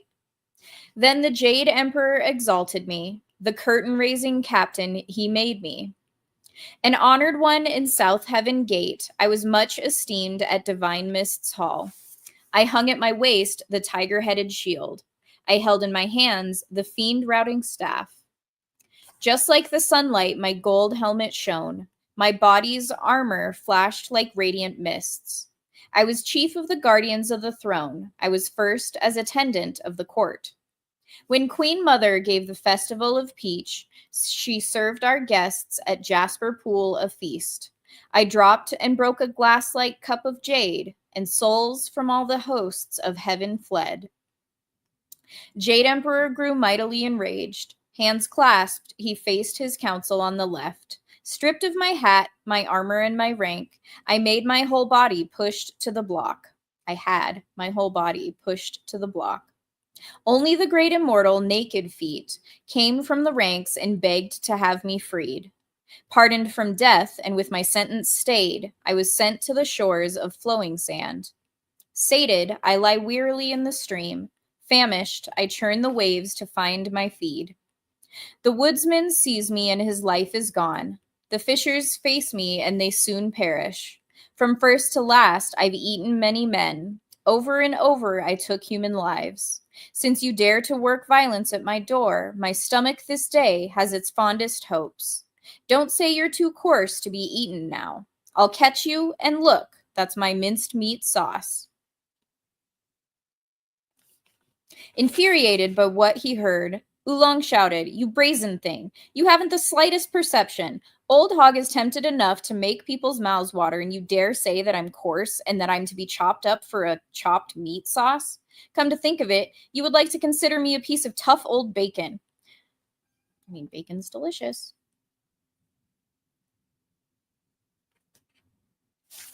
Watch your manners and swallow this rake of your ancestor. When the monster saw the rake coming, he used the style of the phoenix nodding its head to dodge the blow. The two of them thus fought to the surface of the water, each one treading the waters and waves. This conflict was somewhat different from the one before. Look at the curtain-raising captain, the marshal of heavenly reeds, each showing most nicely his magic might. This one waved above his head the fiend-routing staff. That one moved the rake as swiftly as his hand. The vaulting waves rocked hills and streams. The surging tide the cosmos dimmed. Savage like Jupiter wielding banners and flags, fierce like hell's envoy upsetting sacred tops. This one guarded the Tang monk devotedly. That one, a water fiend, perpetrated his crimes. The rake's one stroke would leave 9 red marks. The staff's one blow would dissolve man's soul. They strove to win the fight. They struggled to prevail. All in all, for the scripture pilgrim's sake, they vented their fury without restraint. They brawled till carps and perches lost their newborn scales, and all the turtles damaged their tender shells. Red shrimps and purple crabs all lost their lives, and sundry water gods all upward bowed. You heard only the waves rolled and crashed like thunderclaps. The world, amazed, saw sun and moon grow dark. The two of them fought for 2 hours, and neither prevailed. It was like a brass pan meeting an iron broom, a jade gong facing a golden bell. We now tell you about the great sage who was standing guard beside the Tang monk. With bulging eyes, he watched them fighting on the water, but he dared not lift his hands. Finally, Oolong made a half-hearted blow with his rake and, feigning defeat, turned to flee toward the eastern shore. The monster gave chase and was about to reach the riverbank when our pilgrim could no longer restrain himself. He abandoned his master, whipped out the iron rod, leapt to the riverside, and struck at the monster's head. Fearing to face him, the monster swiftly dove back into the river. "You ban horse plague," shouted Oolong. "You impulsive ape. You impulsive ape. Can't you be a bit more patient? You could have waited until I led him up to the high ground and then blocked his path to the river. We would have caught him then. Now he has gone back in, and when do you think he'll come out again?" "Idiot," said Pilgrim, laughing. "Stop shouting. Let's go to Master first."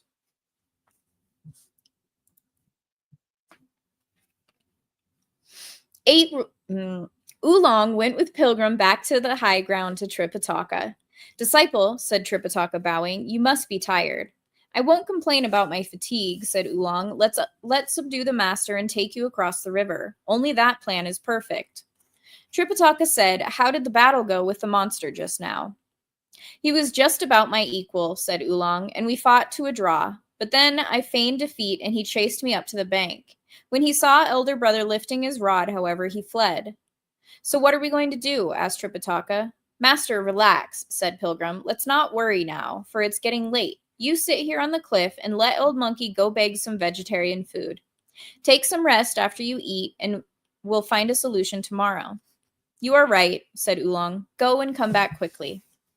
Pilgrim swiftly mounted the clouds and went north to beg a bowl of vegetarian food from a family to present to his master. When the master saw him return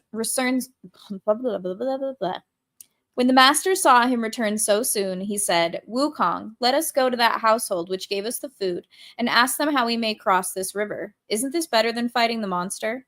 With a laugh, Pilgrim said, that household is quite far from here, about 6,000 or 7,000 miles, no less. How could the people there know about the water? What's the use of asking them? You are fibbing again, elder brother, said Oolong. 6,000 or 7,000 miles? How could you cover that distance so quickly? You have no idea, said Pilgrim, about the capacity of my cloud somersault, which with one leap can cover 108,000 miles. For the 6,000 or 7,000 here, all I have to do is to nod my head and stretch my waist, and that's a round trip already. What's so hard about that? Elder brother, said Oolong, if it's so easy, all you need to do is carry Master on your back, nod your head, stretch your waist, and jump across. Why continue to fight this monster? Don't you know how to ride the clouds? Asked Pilgrim. Can't you carry him across the river? The mortal nature and worldly bones of Master are as heavy as the Tai Mountain, Oolong said. How could my cloud soaring bear him up? It has to be your cloud somersault. My cloud somersault is essentially like cloud soaring, said Pilgrim, the only difference being that I can cover greater distances more rapidly. If you can't carry him, what makes you think I can? There's an old proverb that says, move Mount Tai, it's light as mustard seeds. Lift a man, and you won't leave the red dust. Take this monster here. He can use spells and call upon the wind, pushing and pulling a little, but he can't carry a human into the air. And if it's this kind of magic, Old Monkey knows every trick well, including becoming invisible and making distances shorter. But it is required of Master to go through all these strange territories before he finds deliverance from the Sea of Sorrows. Hence, even one step turns out to be difficult. You and I are only his protective companions, guarding his body and life, but we cannot exempt him from these woes, nor can we obtain the scriptures all by ourselves. Even if we had the ability to go and see Buddha first, he would not bestow the scriptures on you and me. Remember the adage, what's easily gotten is soon forgotten. When Idiot heard these words, he accepted them amiably as instruction. Master and disciples ate some of the simply prepared vegetarian food before resting on the eastern shore of the flowing sand river. The next morning, Tripitaka said, Wukong, what are you going to do today? Not much, said Pilgrim, except that Oolong must go into the water again. Elder brother, said Oolong, you only want to stay clean, but you have no hesitation making me go into the water. Worthy brother, said Pilgrim, this time I'll try not to be impulsive. I'll let you trick him into coming up here, and then I'll block his retreat along the river bank. We must capture him. Dear Oolong, wiping his face, he pulled himself together. Holding the rake in both hands, he walked to the edge of the river, opened up a path in the water, and went to the monster's home as before. The monster had just wakened from his sleep when he heard the sound of water. Turning quickly to look, he saw 8 Rules approaching with the rake. Oolong. Oops. He leapt out at once and barred the way, shouting, Slow down! Watch out for my staff!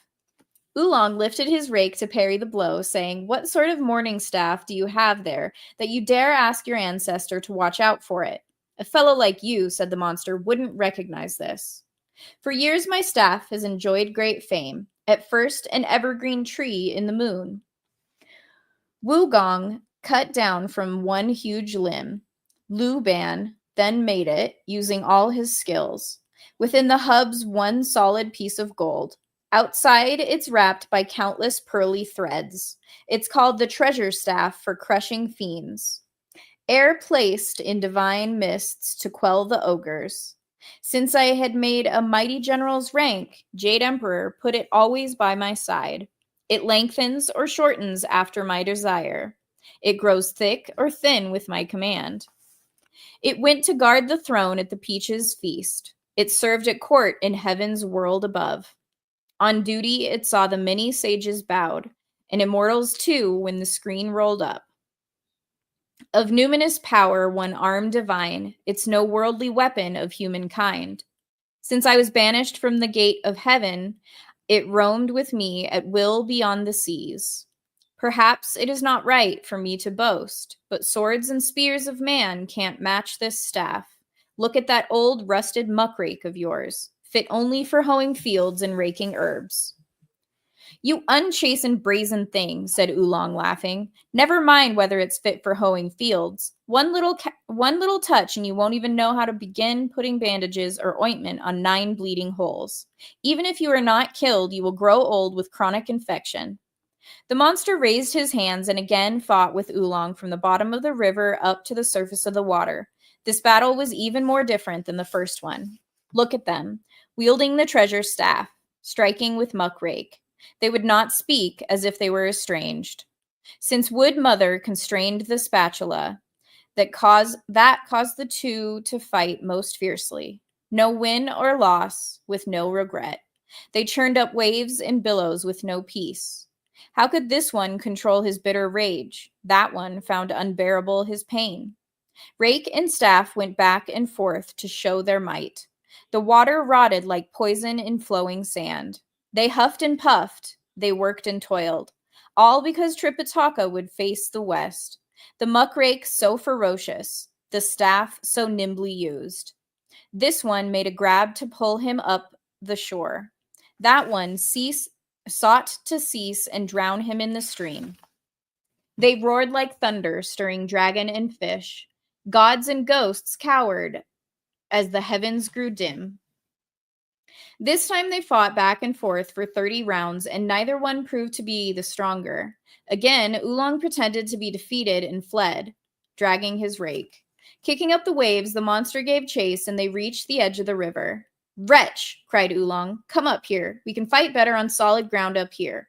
You were just trying to trick me into going up there, scolded the monster, so that you can bring out your assistant. You come down here and we can fight in the water. The monster, you see, had become wise. After 2 times. He refused to go up to the bank and remained near the edge of the water to argue with 8 rules. When Pilgrim saw that the monster refused to leave the water, he became highly irritated, and all he could think of was to catch him at once. Master, he said, you sit here. Let me give him a taste of the ravenous eagle seizing his prey. He somersaulted into the air and then swooped down onto the monster, who was still bickering with Oolong. When he heard the sound of the wind, he turned quickly and discovered Pilgrim hurtling down from the clouds. Putting away his staff, he dove into the water and disappeared. Pilgrim stood on the shore and said to Oolong, Brother, that monster is catching on. He refuses to come up now. What shall we do? It's hard, terribly hard, said Oolong. I just can't beat him, even when I summoned up the strength of my milk-drinking days. We are evenly matched. Let's go talk to Master, said Pilgrim. The two of them went up again to high ground and told the Tang monk everything. If it's so difficult, said the elder, tears welling up in his eyes, how can we ever get across? If you cry one more freaking time in this book, I swear to God, I'm going to throw it.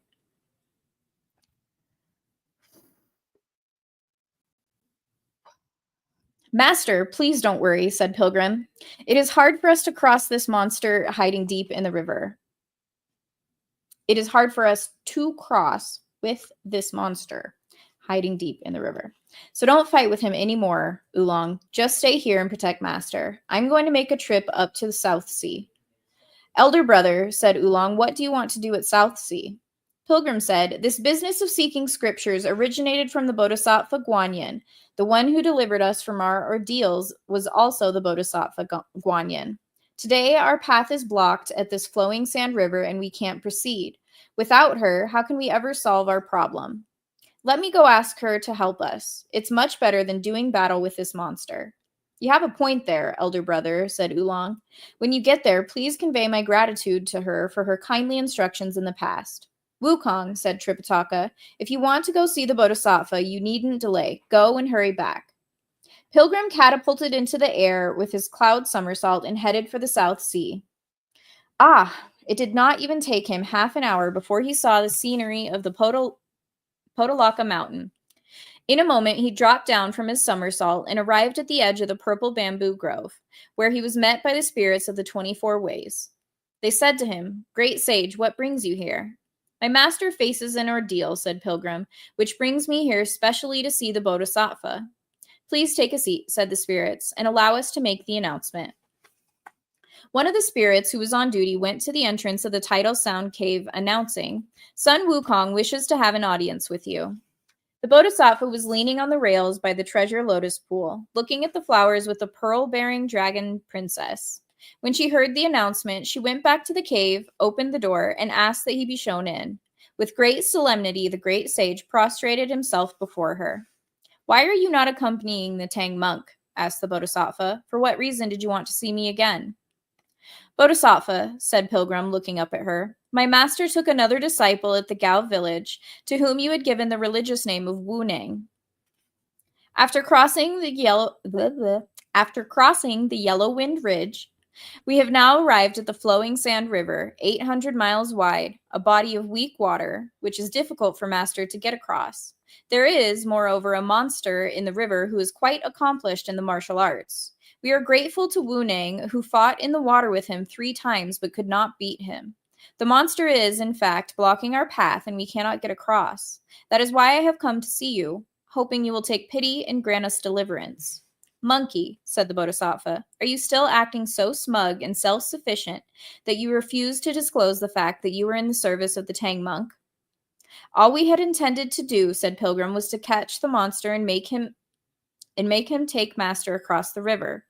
I am not too good at doing business in the water, so Wu Nang went down alone to his lair to look for him, and they had some conversation. I presume the matter of scripture seeking was not mentioned. What did I say at the beginning of the stream?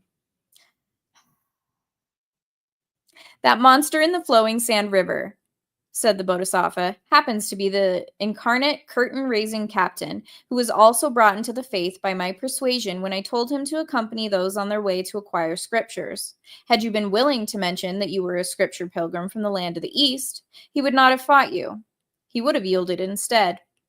Pilgrim said, that monster is afraid to fight now. He refuses to come up to the shore and is hiding deep in the water. How can we bring him to submission? How can my master get across this body of weak water? The Bodhisattva immediately called for a Huan? Whatever.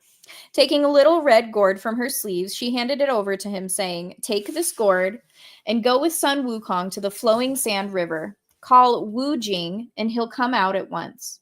You must first take him to submit to the Tang monk. Next, string together those 9 skulls of his and arrange them according to the position of the 9 palaces. Put this gourd in the center, and you will have a Dharma vessel ready to ferry the Tang monk across the boundary formed by the Flowing Sand River. Obeying the instructions of his master, Huan left the Tidal Sound Cave with the great sage carrying the gourd.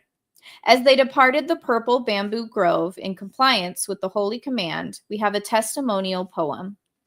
The 5 phases well matched as heaven's truth. His former master he can recognize. Refine the self as base for wondrous use.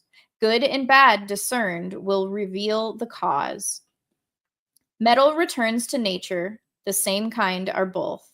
Wood begs for favor, they'll all be redeemed. 2 earths completes merit to reach the void. Water and fire blended, dustless and clean.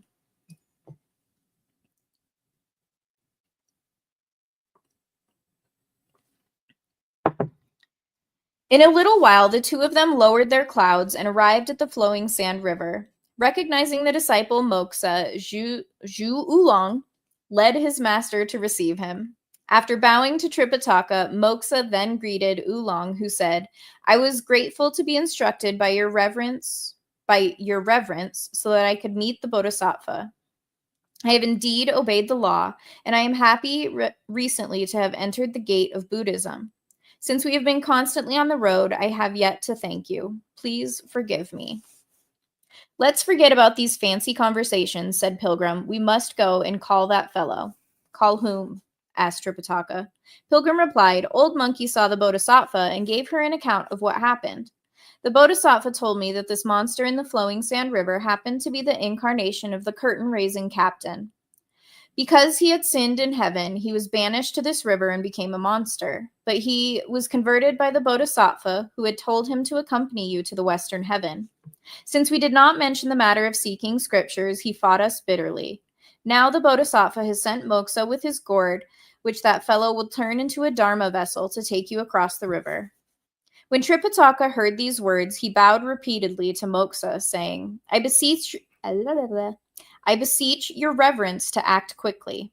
Holding the gourd and treading half on cloud and half on fog, Moksha moved directly above the surface of the flowing sand river. He cried with a loud voice, Wu Jing, Wu Jing.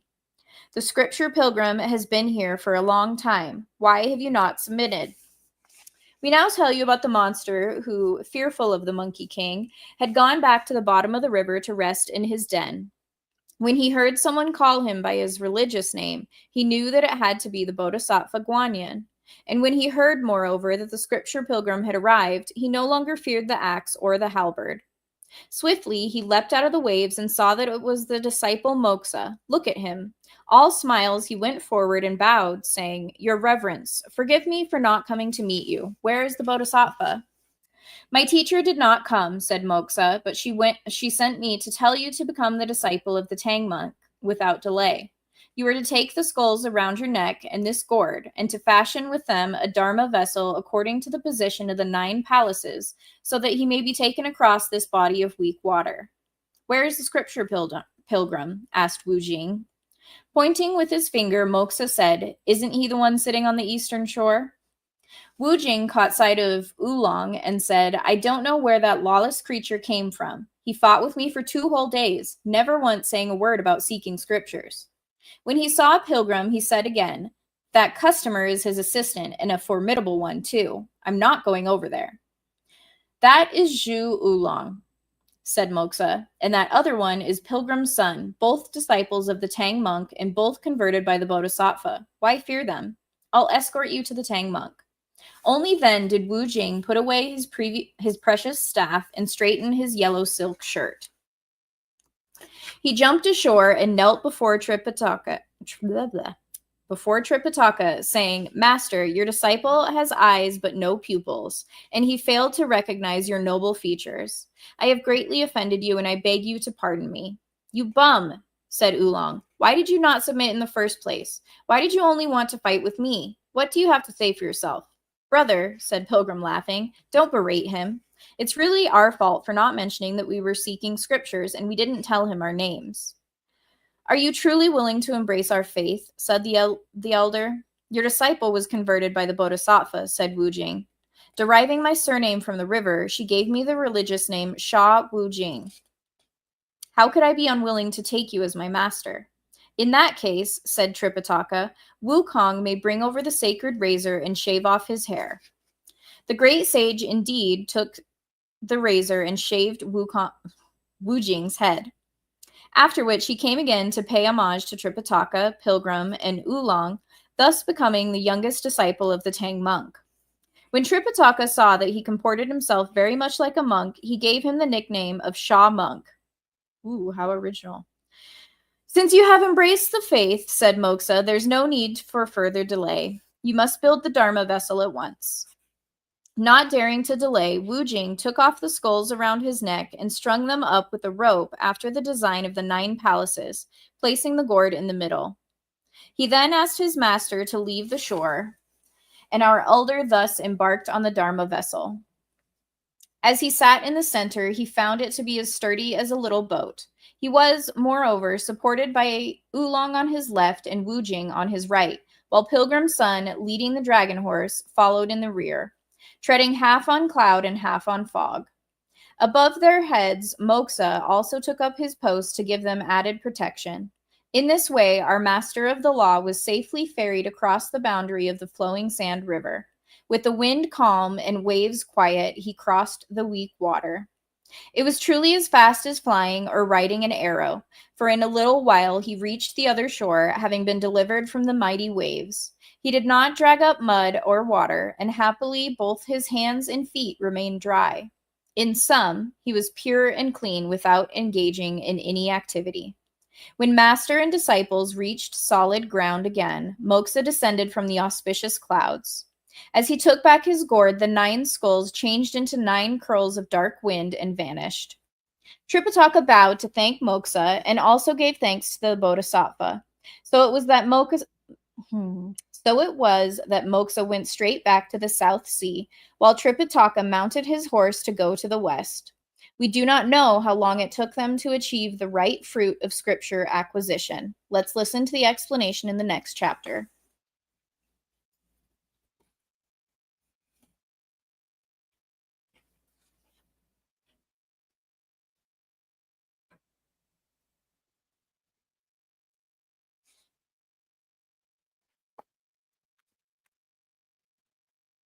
Yeah.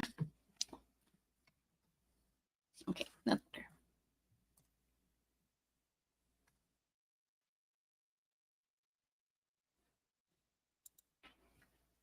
I don't remember what that's in reference to, Mudcrab.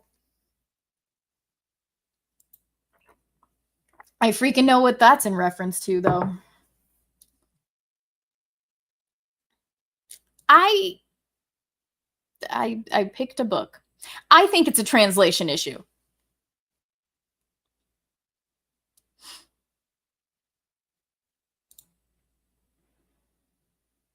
Crab lives do matter. At least they didn't boil them alive. They just stepped on them. Right? That's a better way to go. It's kind of like instant death and not, screaming slow death.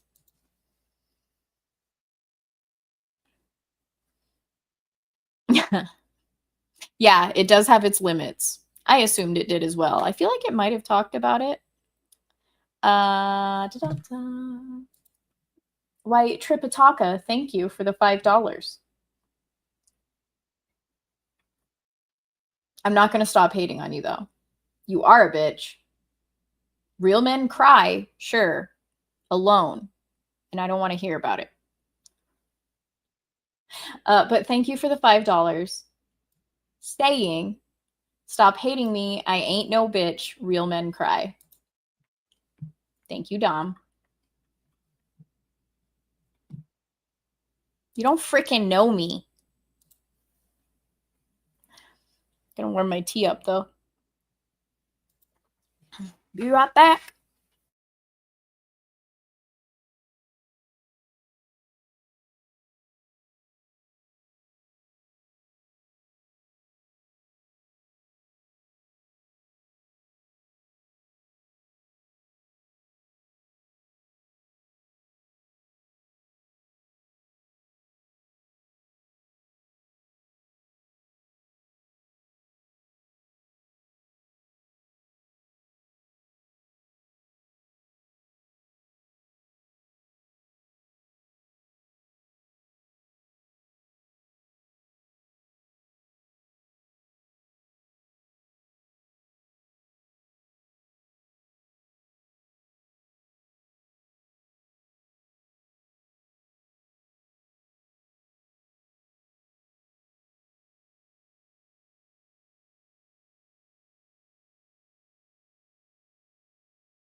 I be back.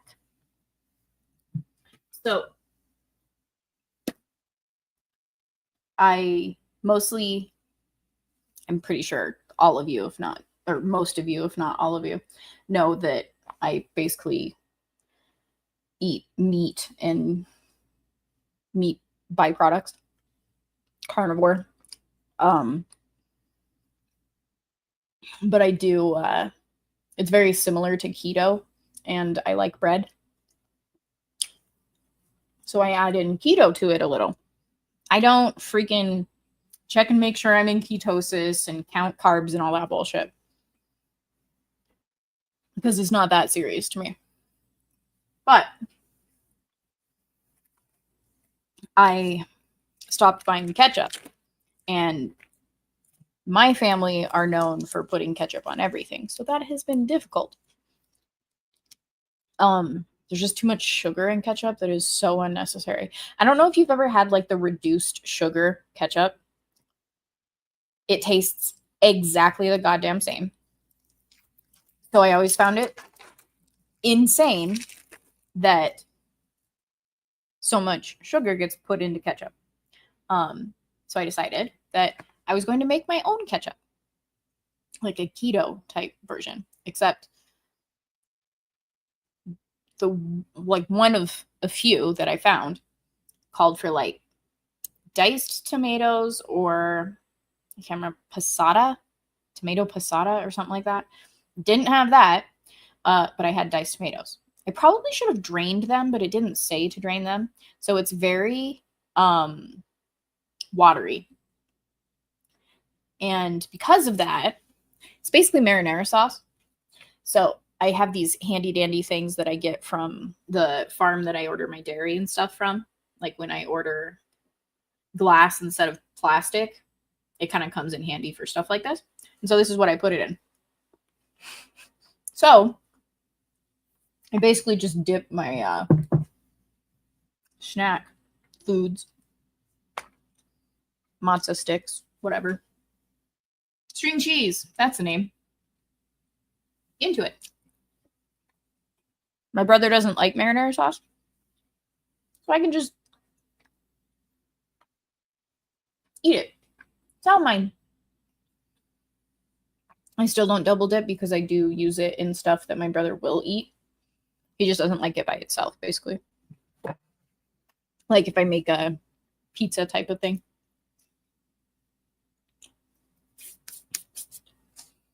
So I need you to snack too. That's why you're watching me eat. Have I showed you guys all of my decorations?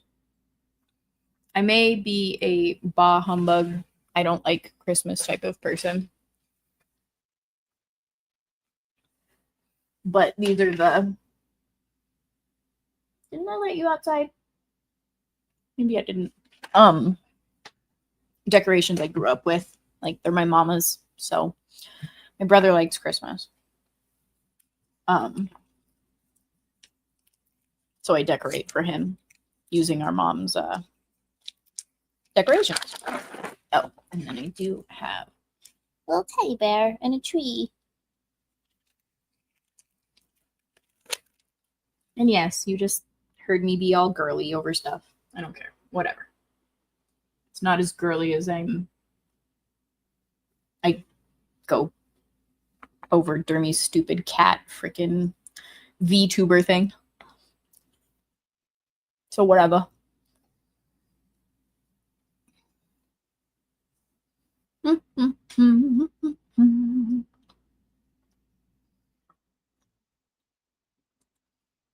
Why are you crying? Did I forget what I said already?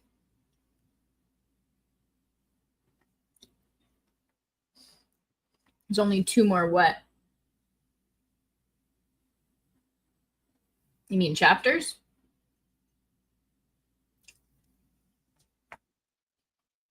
Because there's 3 more, I think.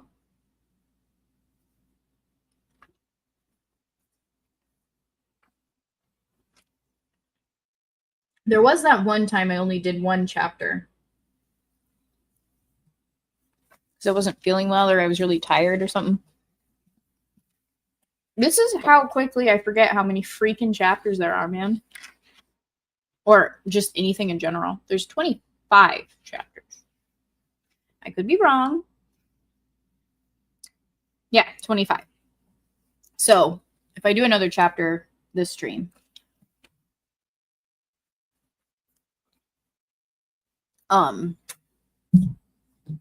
which I'm planning on doing, that leaves 2 chapters remaining for next stream for Christmas.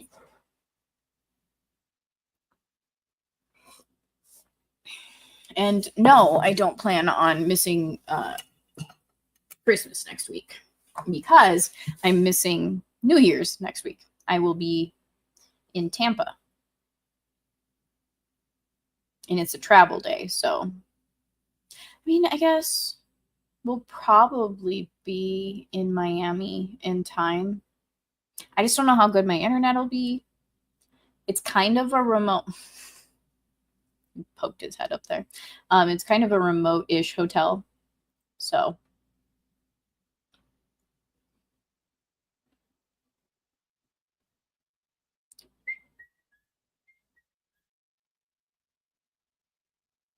Sorry, I'm just clearing out my notifications on the phone because I know they're there and my OCD kicks in and I can't stand it. Okay. Yeah, back to regularly scheduled programming, sort of. Forgot to take that down. They are. That's one thing that I love about my ketovore life is the fact that I can just eat a stick of cheese for a snack. Cheese is my all-time favorite food. So thank you. My second favorite food, second all-time, second most, whatever, is milk, if you consider that food. So we have the water demon, pig demon, and the monkey king. Now we just need the love story. There's a love story.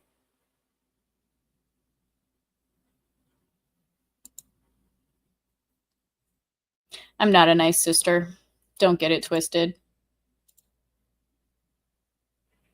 Your mom. I'll be right back. I'm going to let the cats out.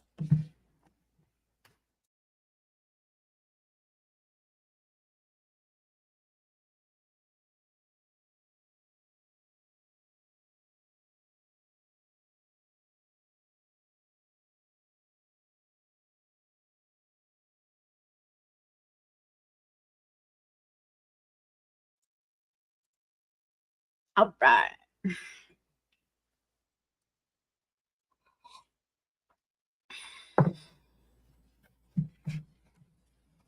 It's sort of a food.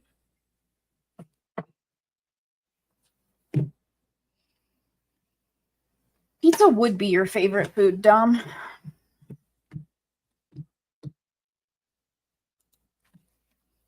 All right. You guys down for another chapter? I don't know why it's... Oh, it's probably because I didn't ramble on and on and on in the beginning. It was only like 15 minutes in or something. I'm going to hate just based on that fact. Don't you know me but at all? Well, if you guys need to drop out while I'm reading this next chapter, I will not be insulted. I understand, but I'm going to keep going.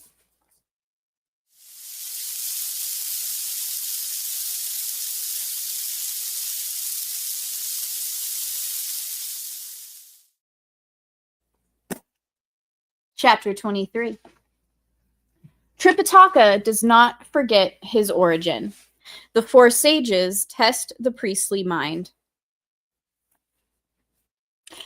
A long journey westward is his decree, as frosted blooms fall in autumn's mild breeze. Tie up the sly ape, don't loosen the ropes. Hold back the mean horse, and don't use the whip. Wood mother was once fused with metal squire. Yellow dame and naked son never did differ. Bite open the iron ball, there's mystery true. Perfection of wisdom will come to you.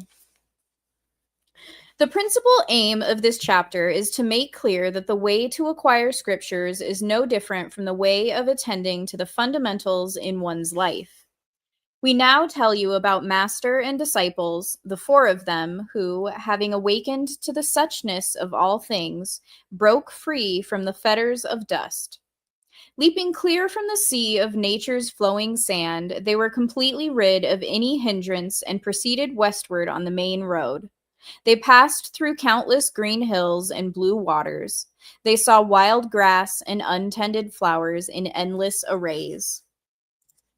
Time was swift indeed, and soon it was autumn again. You see maple leaves redden the mountain, yellow blooms endure the night wind. Old cicada's song turns languid. Sad crickets ever voice their plaint. Cracked lotus leaves like green silk fans, fragrant oranges like gold balls. Lovely those rows of wild geese, in dots they spread to distant sky. As they journeyed, it was getting late again. Disciples, said Tripitaka, it's getting late. Where shall we go to spend the night? Master, said Pilgrim, what you said is not quite right. Those who have left home dine on the winds and rest beside the waters. They sleep beneath the moon and lie on the frost. In short, any place can be their home. Why ask where we should spend the night? Elder brother, said Zhu Oolong, all you seem to care about is making progress on the journey, and you've no concern for the burdens of others.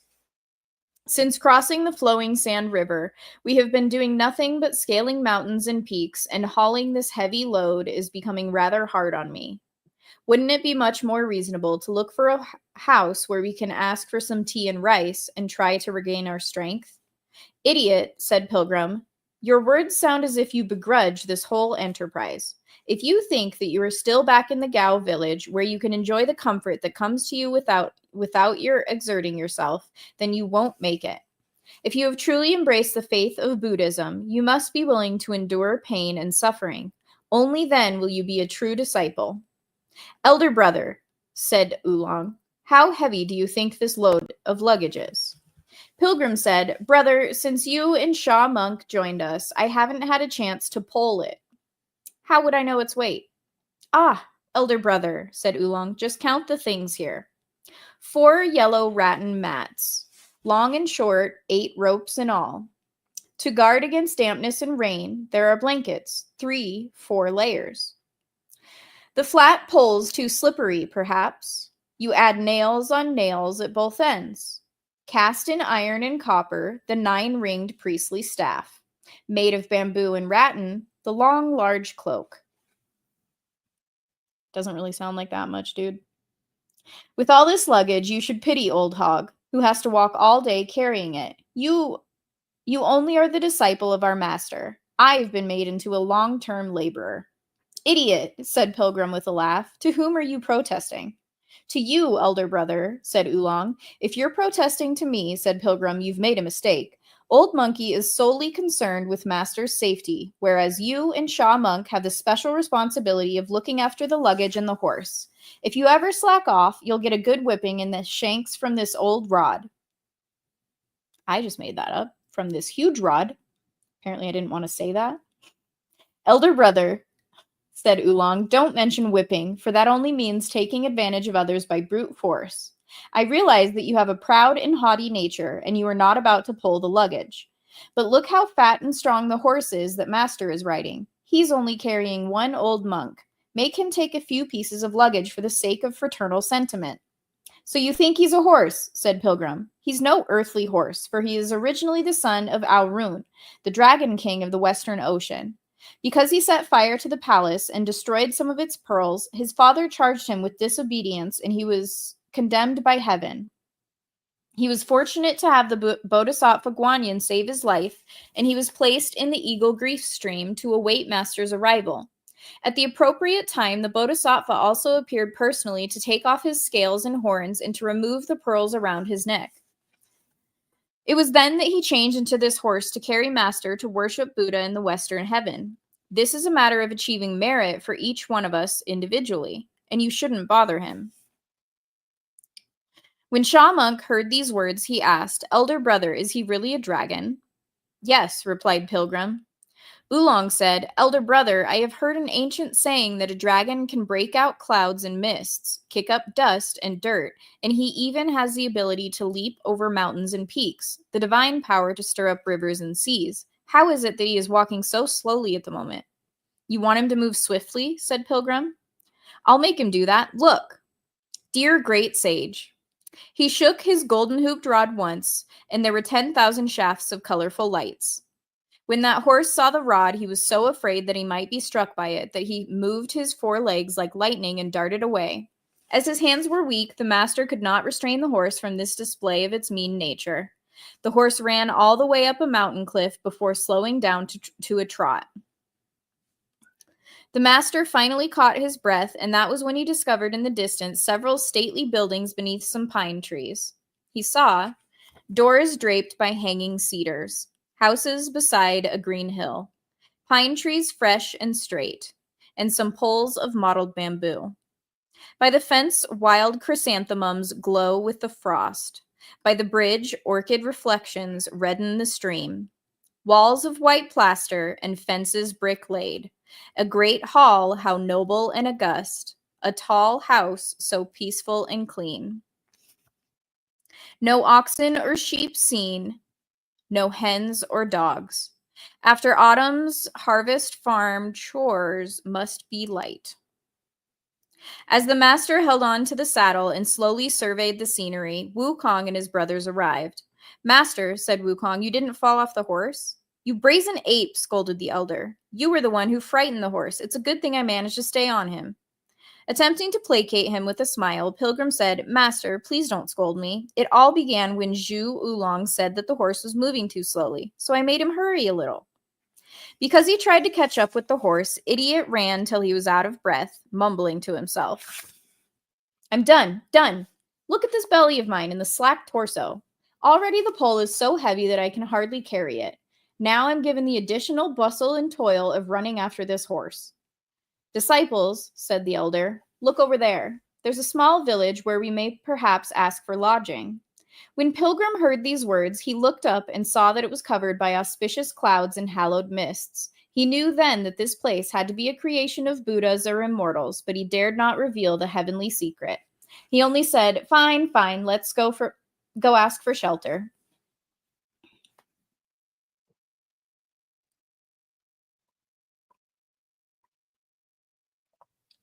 Hi, Alf.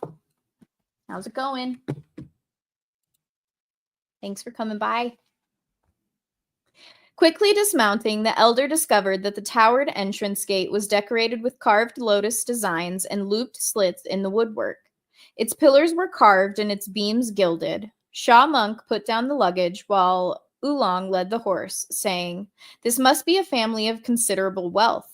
Pilgrim would have gone in at once, but Tripitaka said, "No, you and I are priests, and we should behave with circumspection.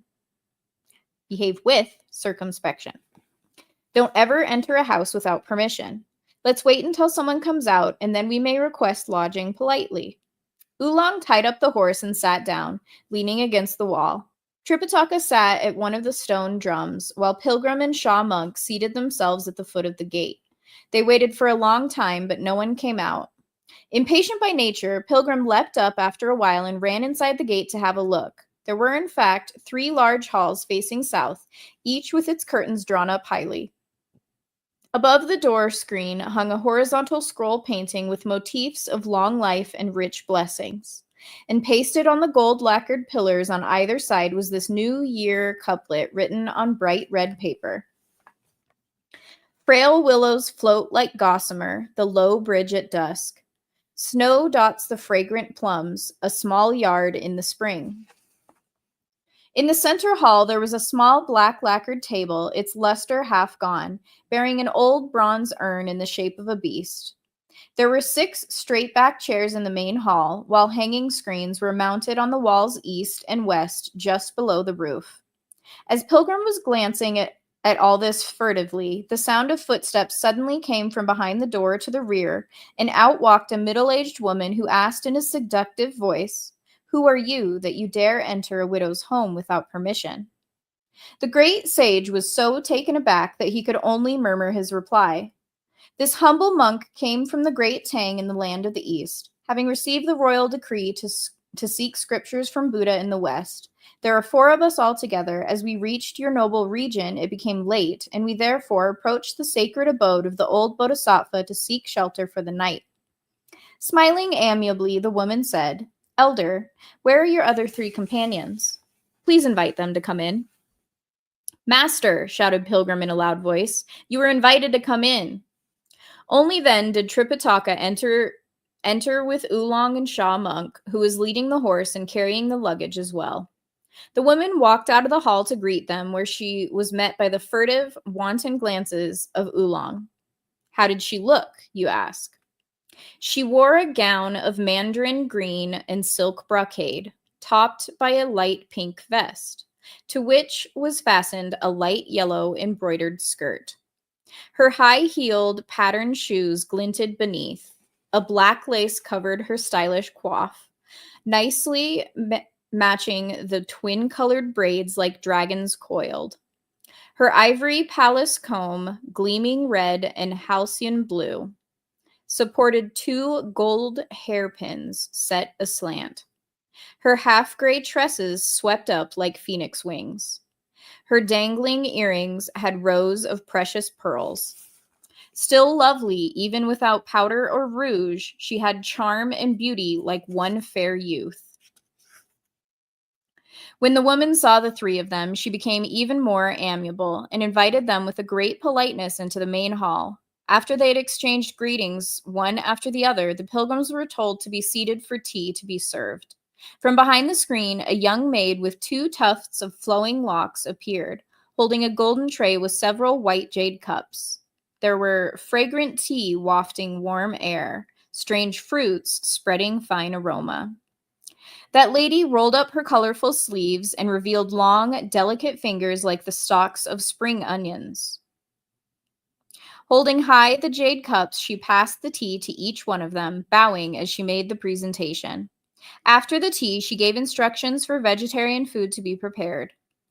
Old Bodhisattva, said Tripitaka, bowing, what is your noble surname, and what is the name of your esteemed region? The woman said, this belongs to the West Aparagadanya continent. My maiden surname is Jia, unreal, and the surname of my husband's family is Mo, non-existing. Unfortunately, my in-laws died prematurely, and my husband and I inherited our ancestral fortune, which amounted to more than 10,000 taels of silver and over 15,000 acres of prime land. It was fated, however, that we should have no son, having given birth only to 3 daughters. The year before last, it was my great misfortune to lose my husband also, and I was left a widow. This year, my mourning period is completed, but we have no other relatives beside mother and daughters to inherit our vast property and land. I would have liked to marry again, but I find it difficult to give up such wealth. We are delighted, therefore, that the 4 of you have arrived, for we 4, mother and daughters, would very much like to ask you to become our spouses. I do not know what you will think of this proposal. When Tripitaka heard these words, he turned deaf and dumb. Shutting his eyes to quiet his mind, he fell silent and gave no reply. The woman said, we own over 300 acres of paddies, over 460 acres of dried fields, and over 460 acres of orchards, and forests. We have over 1,000 head of yellow water buffalo, herds of mules and horses, countless pigs and sheep. In all 4 quarters, there are over 70 barns and haystacks. Will you marry me? In this household, there is grain enough to feed you for more than 8 or 9 years, silk that you could not wear out in a decade, gold and silver that you might spend for a lifetime. What could be more delightful than our silk sheets and curtains, which can render spring eternal? Not to mention those who wear golden hairpins standing in rows. If all of you, master and disciples, are willing to change your minds and enter the family of your wives, you'll be most comfortable having all these riches to enjoy. Will that not be better than the toil of the journey to the West? Ooh, they said the title of the book.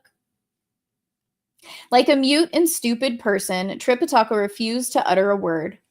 The woman said, I was born in the hour of the cock on the 3rd day of the 3rd month in the year Ding Hai. As my deceased husband was 3 years my senior, I am now 45 years old. My eldest daughter, named Zhen, is 20. My second daughter, Ayai, is 18. And my youngest daughter, Lian, is 16. None of them has been betrothed to anyone. Though I am rather homely, my daughters fortunately are rather good-looking.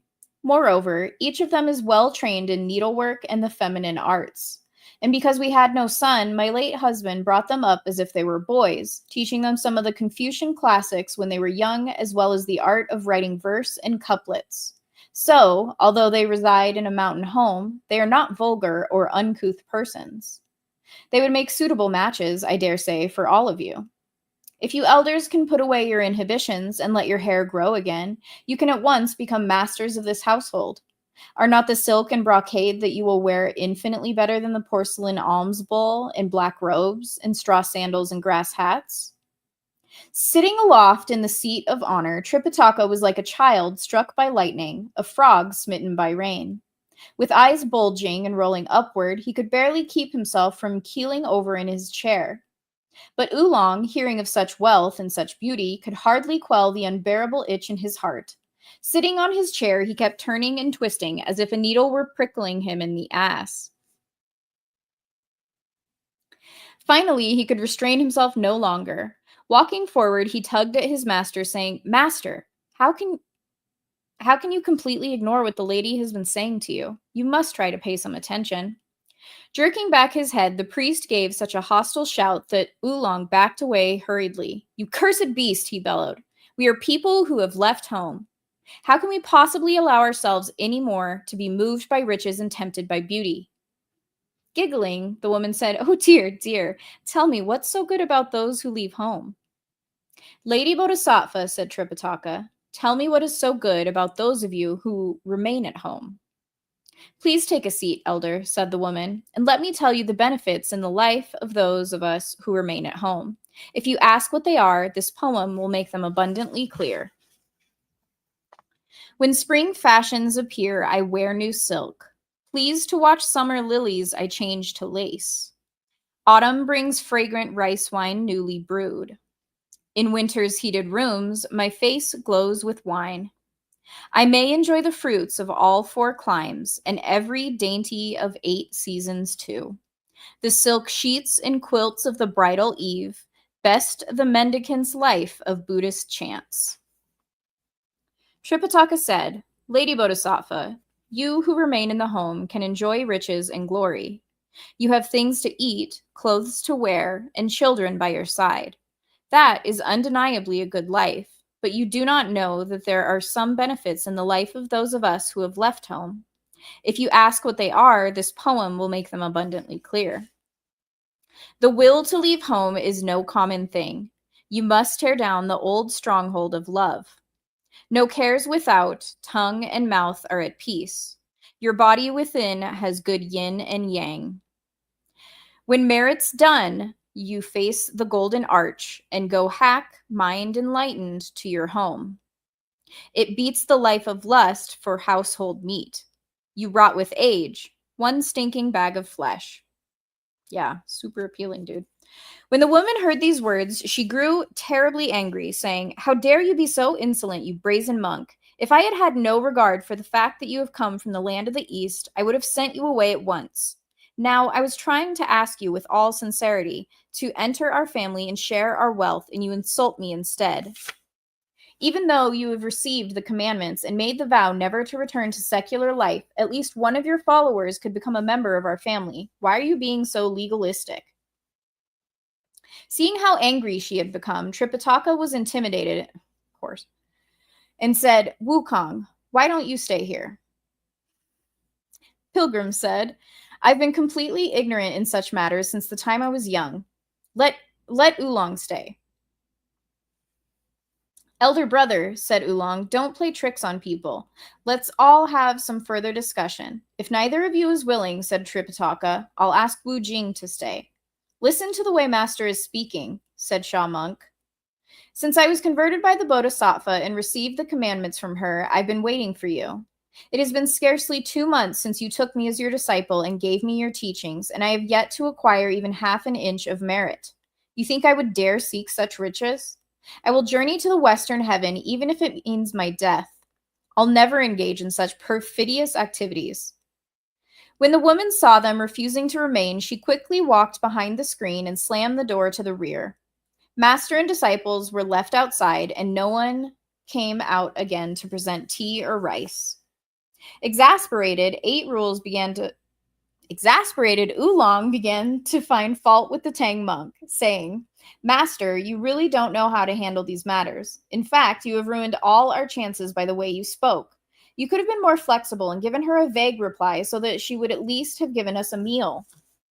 We would at least have enjoyed a pleasant evening, and whether we would be willing to stay tomorrow or not would have been for us to decide. Now the door is shut and no one is going to come out. How are we going to last through the night in the midst of these empty ashes and cold stoves?" "Second brother," said Wu Jing, "why don't you stay here and become her son-in-law?" Oolong said, "Brother, don't play tricks on people. Let's discuss the matter further." "What's there to discuss?" said Pilgrim. "If you are willing, Master and that woman will become in-laws, and you will be the son-in-law who lives in the girl's home. With such riches and such treasures in this family, you will no doubt be given a huge dowry and a nice banquet to greet the kinsfolk, which all of us can also enjoy. Your return to secular life here will in fact benefit both parties concerned." "You can say that all right," said Oolong, "but for me it's a matter of fleeing the secular life only to return to secular life, of leaving my wife only to take another wife." "So, second brother already has a wife?" said Shaw Monk. "You didn't realize," Pilgrim said, "that originally he was the son-in-law of Mr. Gao of the old Gao village in the kingdom of Coco. Since I defeated him, and since he had earlier received the commandments from the Bodhisattva, he had little choice but to follow the priestly vocation. That's the reason he abandoned his former wife to follow Master and to go worship Buddha in the Western Heaven. I suppose he has felt the separation keenly and has been brooding on it for some time. Just now, when marriage was mentioned, he must have been sorely tempted. Idiot, why don't you become the son-in-law of this household? Just make sure that you make a few extra bows to Old Monkey, and you won't be reprimanded." "Nonsense, nonsense," said Idiot. "Each one of us is tempted, but you only want Old Hog to be embarrassed. The proverb says, 'A monk is the preta of sensuality.' And which one of us can truly say that he doesn't want this? But you have to put on a show, and your histrionics have ruined a good thing. Now we can't even get a drop of tea or water, and no one is tending the lamps or fires. We may last through the night, but I doubt that the horse can. He has to carry someone tomorrow and walk again, you know. If he goes hungry for a night, he might be reduced to a skeleton. You people sit here, while Old Hog goes to graze the horse." Hastily, Idiot untied the reins and pulled the horse outside. "Shaw Monk," said Pilgrim, "you stay here and keep Master company. I'll follow him and see where he is going to graze the horse." "Wukong," said Tripitaka, "you may go and see where he's going, but don't ridicule him." "I know," said Pilgrim. The great sage walked out of the main hall, and with one shake of his body, he changed into a red dragonfly. He flew out of the front gate and caught up with Oolong.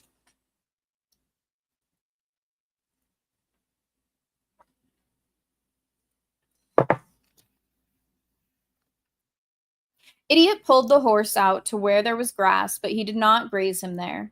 Shouting and whooping, he chased the horse instead to the rear of the house, where he found the woman standing outside the door with 3 girls, enjoying the sight of some chrysanthemums. When mother and daughters saw Oolong approaching, the 3 girls slipped inside the house at once, but the woman stood still beside the door and said, "Little elder, where are you going?" Our idiot threw away the reins and went up to greet her with a most friendly "Hello!" Then he said, "Mama, I came to graze the horse." "Your master is much too squeamish," said the woman. "If he took a wife in our family, he would be much better off, wouldn't he, than being a mendicant trudging to the west?" "Well, they all have received the command of the Tang Emperor," said Oolong with a laugh, "and they haven't the courage to disobey the ruler's decree. That's why they are unwilling to do this thing. Just now, they were all trying to play tricks on me in the front hall, and I was somewhat embarrassed because I was afraid that Mama would find my long snout and large ears too offensive." "I don't really," said the woman. And since we have no master of the house, it's better to take one than none at all. But I do fear that my daughters may find you somewhat unattractive. Mama, said Oolong, please instruct your noble daughters not to choose their men that way. Others may be more handsome, but they usually turn out to be quite useless. Though I may be ugly, I do live by certain principles. And what are they? Asked the woman. Oolong replied, though I may be somewhat ugly, I can work quite diligently. 1,000 acres of land, you say? No need for oxen to plow it. I'll go over it once with my rake, and the seeds will grow in season. When there's no rain, I can make rain. When there's no wind, I'll call for wind. If the house is not tall enough, I'll build you a few stories more. If the grounds are not swept, I'll give them a sweep. If the gutter's not drained, I'll draw it for you. All things, both great and small, around the house, I am able to do most readily. If you can work around the house, said the woman, you should discuss the matter again with your master. If there's no great inconvenience, we'll take you. No need for further discussion, said Oolong, for he's no genuine parent of mine. Whether I want to do this or not is for me to decide. All right, said the woman. Let me talk to my girls first. She slipped back inside immediately and slammed the rear door shut. Oolong did not graze the horse there either, but led it back to the front. Little did he realize, however, that Great Sage Sun had heard everything. With wings outstretched, the great sage flew back to see the Tang monk, changing back into his original form. Master, he said, Wu Nang is leading the horse back here. Of course he's leading the horse, said the Tang monk, for if he doesn't, it may run away in a fit of mischief. Pilgrim started to laugh and gave a thorough account of what the woman and Oolong had said, but Tripitaka did not know whether to believe him or not. In a little while, Idiot arrived and tied up the horse. Have you grazed him? Asked the elder. There's not much good grass around here, said Oolong. So it's really no place to graze a horse. It may not be a place to graze the horse, said Pilgrim, but is it a place to lead a horse? When Idiot heard this question, he knew that his secret was known. He lowered his head and turned it to one side. With pouting lips and wrinkled brows, he remained silent for a long time. Just then, they heard the side door open with a creak, and out came a pair of red lanterns and a pair of portable incense burners. There were swirling clouds of fragrance and the sounds of tinkling girdle jade when the woman walked out. Leading her 3 daughters, Zhen Zhen, Ai Ai, and Lian Lian, were told to bow to the scripture pilgrims. And as they did so, standing in a row at the main hall, they appeared to be most beautiful indeed. Look at them. Each moth-like eyebrow painted halcyon blue, each pretty face aglow with spring-like hues. What beguiling, empire-shaking beauty! What ravishing, heart-jolting charm! Their filigreed headgears enhance their grace. Silk sashes afloat, they seem wholly divine. Like ripe cherries, their lips part, half smiling, as they walk slowly and spread their orchid scent. Their heads full of pearls and jade, atop countless hairpins slightly trembling. Their bodies full of delicate aroma, shrouded by exquisite robes of fine golden thread.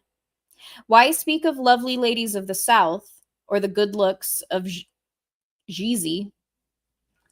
They look like the fairy ladies descending from the ninefold heaven, or the princess Change leaving her vast cold palace. When he saw them, Tripitaka lowered his head and folded his hands in front of him, while the great sage became mute and Sha Monk turned away completely. But look at that Zhu Oolong.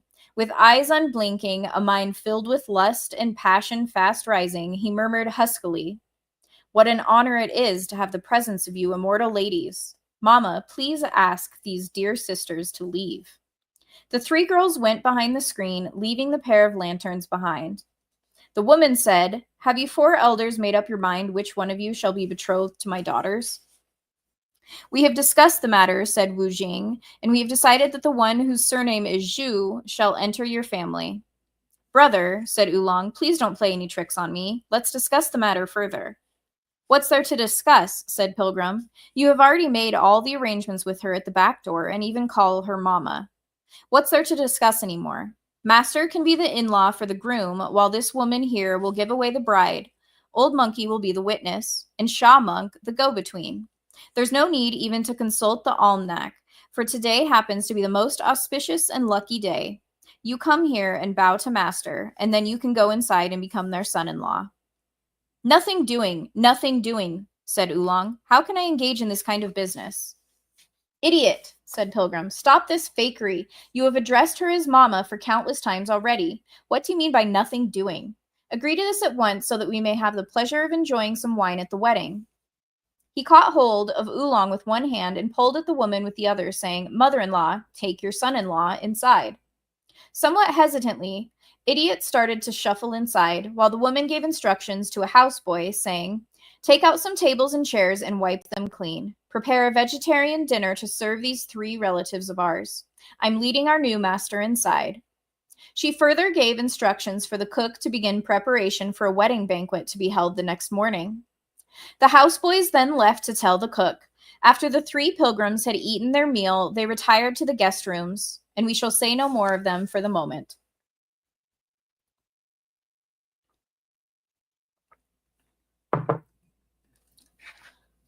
Oolong.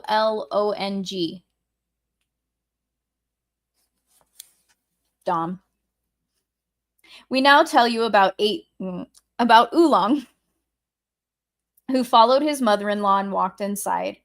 There were row upon row of doorways and chambers with tall thresholds, causing him constantly to stumble and fall. Mama, said Idiot, please walk more slowly. I'm not familiar with the way here, so you must guide me a little. The woman said, These are all the storerooms, the treasuries, the rooms where the flour is ground. We have yet to reach the kitchen. What a huge house, said Oolong. Stumbling along a winding course, he walked for a long time before finally reaching the inner chamber of the house. Son-in-law, said the woman, since your brother said that today is a most auspicious and lucky day, I have taken you in. In all this hurry, we have not had the chance of consulting an astrologer, nor have we been prepared for the proper wedding ceremony of worshipping heaven and earth, and of spreading grains and fruits on the bridal bed. Right now, why don't you kowtow 8 times toward the sky? You are right, Mama, said Oolong. You take the upper seat also, and let me bow to you a few times. We'll consider that my worship of heaven and earth, as well as my gesture of gratitude to you. Doing these 2 things at once will save me some trouble. All right, said his mother-in-law, laughing. You are indeed a son-in-law who knows how to fulfill your household duties with the least effort. I'll sit down and you can make your bows.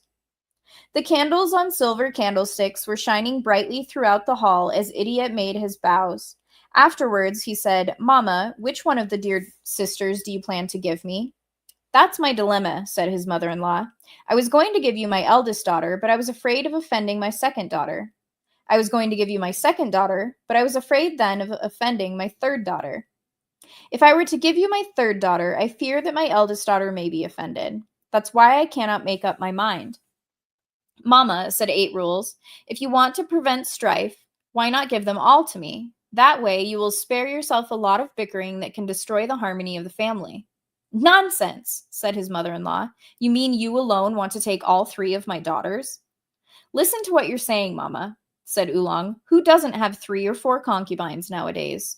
Even if you have a few more daughters, I'll gladly take them all. When I was young, I learned how to be long-lasting in the arts of love. You can be assured that I'll render satisfactory service to every one of them.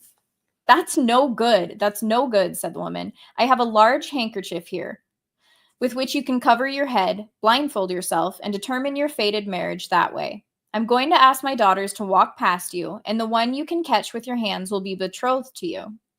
Idiot accepted her suggestion and covered his head with his handkerchief. We have a testimonial poem that says, The fool knows not the true causes of things. Beauty's sword can in secret wound the self. The Duke of Zhao of old had fixed the rights, but a bridegroom today still veils his head. After Idiot had tied himself up properly, he said, Mama, ask the dear sisters to come out. Zhen, ai, Lian, cried his mother-in-law. You all come out and determine your fated marriage, so that one of you may be given to this man. With the sounds of girdle jade and the fragrance of orchids, it seemed that some immortal ladies had suddenly appeared. Idiot indeed stretched forth his hands to try to catch hold of one of the girls, but though he darted about madly this way and that, he could not lay hands on anyone on either side of him. It seemed to him, to be sure, that the girls were making all kinds of movement around him, but he could not grab a single one of them. He lunged towards the east and wrapped his arms around a pillar. He made a dive toward the west and slammed into a wooden partition. Growing faint from rushing about like that, he began to stumble and fall all over the place, tripping on the threshold in front of him, smashing into the brick wall behind him. Fumbling and tumbling around, he ended up sitting on the floor with a bruised head and a swollen mouth. "Mama," he cried, panting heavily, "you have a bunch of slippery daughters. I can't catch a single one of them. What am I to do? What am I to do?" Taking off his blindfold, the woman said, "Son-in-law, it's not that my daughters are slippery. It's just that they are all very modest. Each defers to the other so that she may take you." Yeah, that's it. "If they are unwilling to take me, Mama," said Oolong, "why don't you take me instead?" "Dear son-in-law," said the woman, "you really have no regard for age or youth, when you even want your mother-in-law. My 3 daughters are really quite talented, for each one of them has woven a silk undershirt studded with pearls. Try them on, and the one whose shirt fits you will take you in." "Fine, fine, fine," said Oolong. "Bring out all 3 undershirts and let me try them on. If all fit me, they can all have me." The woman went inside and took one undershirt, which she handed over to Oolong. Taking off his blue silk shirt, Idiot took up the undergarment and draped it over his body at once. Before he had managed to tie the strings, however, he suddenly fell to the floor. The undershirt, you see, had changed into several pieces of rope which had him bound tightly. As he lay there in unbearable pain, the women vanished. We now tell you about Tripitaka, Pilgrim, and Shaw Monk, who woke up when it began to grow light in the east. As they opened their eyes, they discovered that all the noble halls and buildings had vanished. There were neither carved beams nor gilded pillars, for the truth of the matter was that they had all been sleeping in a forest of pines and cedars. In a panic, the elder began to shout for Pilgrim, and Shaw Monk also cried, "Elder brother, we are finished. We have met some ghosts." The great sage son, however, realized fully what had happened. Smiling gently, he said, "What are you talking about?" "Look where we've been sleeping," cried the elder. "It's pleasant enough in this pine forest," said Pilgrim, "but I wonder where that idiot is going through his ordeal." "Who is going through an ordeal?" asked the elder. Pilgrim answered with a laugh. The women of that household happened to be some bodhisattvas from somewhere, who had waited for us to teach us a lesson. They must have left during the night, but unfortunately, Zhu Oolong has to suffer. When Tripitaka heard this, he quickly folded his hands to make a bow. Then they saw a slip of paper hanging on an old cedar tree, fluttering in the wind. Shaw Monk quickly took it down for his master to read.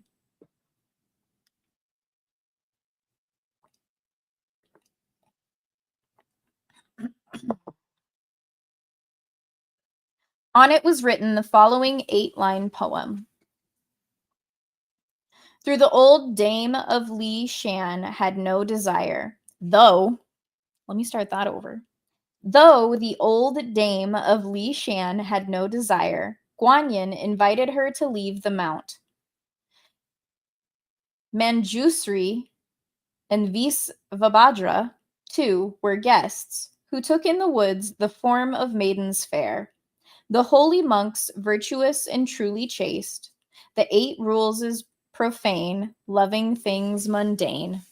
Henceforth he must repent with quiet heart, for if he's slothful, the way will be hard.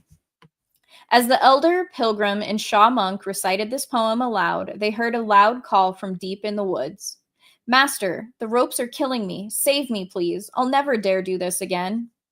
"Wukong," said Tripitaka, "is it Wu Nang who is calling us?" "Yes," said Shaw Monk. "Brother," said Pilgrim, "don't bother about him. Let us leave now." "Though Idiot is stupid and mischievous," said Tripitaka, "he is at least fairly honest, and he has arms strong enough to carry the luggage. Let's have some regard for the Bodhisattva's earlier intention. Let's rescue him so that he may continue to follow us. I doubt that he'll ever dare do this again." Shaw Monk thereupon rolled up the bedding and put the luggage in order. After which Great Sage Sun untied the horse to lead the Tang monk into the woods to see what had happened. Ah, so it is that. You must take care in the pursuit of truth, to purge desires, and you'll enter the real. We do not know what sort of good or evil was in store for the idiot. Let's listen to the explanation in the next chapter. Next week on Christmas.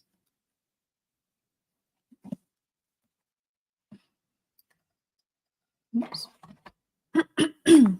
I guessed correctly the entire time because Oolong is just as retarded in Dragon Ball Z. So, none of that, which just happened, surprised me at all. Official hello, if it didn't just skip. Freaking chat, what the hell?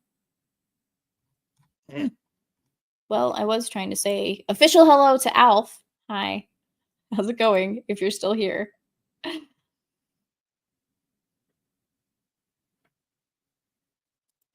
I don't really know. It's just an exclamation. Dear Great Sage. I feel like it's probably a translation issue or even just like a cultural or a language type of difference. Because this is translated from Chinese. So it might just be something of a cultural difference. That's a love story? Well, it's Oolong's love story, at least.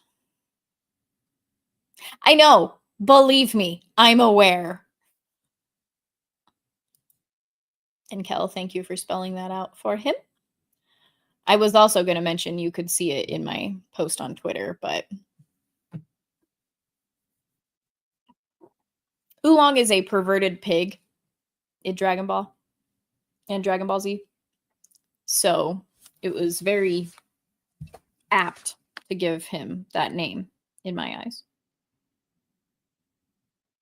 So on the cover, okay, that's Monkey.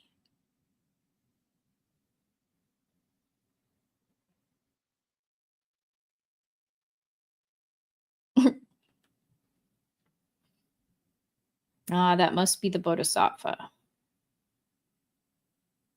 And so that's Wu Jing. Okay, cool. The cover is basically, what was it, chapter 22, when they were fighting Wu Jing, which is that one, this guy. And like, these are the skulls that they're writing on. And this is the Bodhisattva. Or I guess that wouldn't be Bodhisattva. That was probably Moksha. But it looks like a woman, kind of. The hairstyle a little bit. But there, obviously, we know who that is. Wukong. And then we've got stupid freaking Oolong. He does not look like a pig, though. Looks really weird.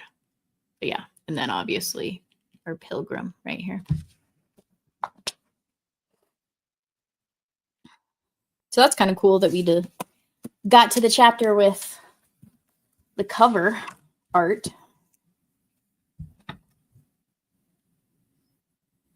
So that's helpful because I did wonder when I first got it, like who's who and all that stuff.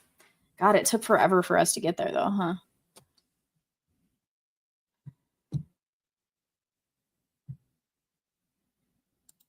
It was a test of temptation and Oolong failed. Basically. Lavish comforts were given when Oolong was also the one complaining about it and no one else was. So it's not surprising that he's the one that was essentially being tempted. But they were tempting all of them. Let me go let a cat out. I'll be right back.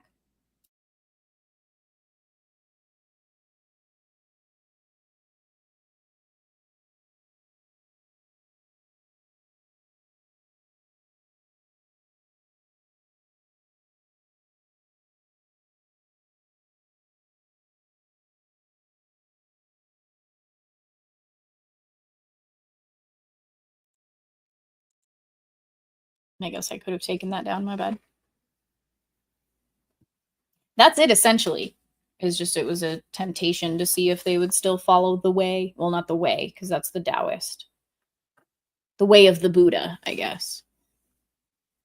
So whenever it talks about the way, like in the beginning, it's capitalized. Like you would capitalize him when speaking of like Jesus Christ or God. The level of importance put upon it. So the way. I always tried to emphasize it whenever it came up. They haven't talked about that in a while, but that's because they're now Buddhist. I don't really know what the difference between Buddhism and Taoism is, though.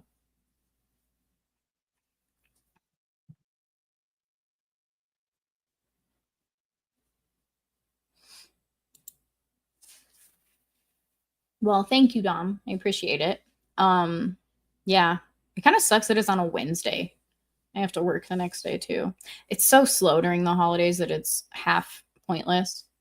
Why do you think I was on Twitter practically all day today? I was bored. But yeah, thank you. I know that people are with families and stuff, but not everybody has that. And I have that. He's over there, but you know, he's kind of a pain in the ass. So I'd rather hang out with you guys anyway. And we'll just have an early dinner. He's a jerk, so.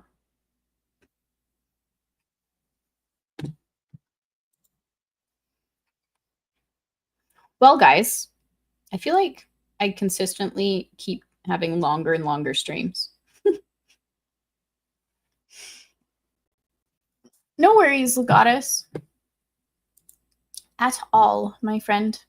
I appreciate you being here when you can. Just like everybody. Yeah, so I think I'm gonna call it quits after that. Do all the things, the follows, the likes, the shares, the subscribes. Yeah, and I'll see you guys next week for Christmas.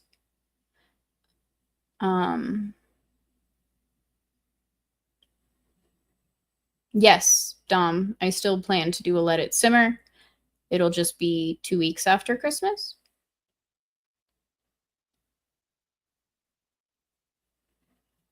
I don't know when I'm going to have time to watch the movie, though, because I'll be driving all day on Saturday on the 4th back home. Maybe I'll delay it, or we can do like a Tuesday night Discord watch. Kel, did you say that you had the movie? Yeah. We'll figure out the logistics. We got time. But yeah, so follow me on Twitter. That's where you'll figure out where I'll be all the time, because I do post that stuff. Appreciate you guys being here. Appreciate everybody who watches on the replay. You guys are awesome too. Thank you so much. Especially Dom for the 5, or Tripitaka, I should say. Everybody, I hope you have a good night. Thank you for hanging out. You guys are great, as always.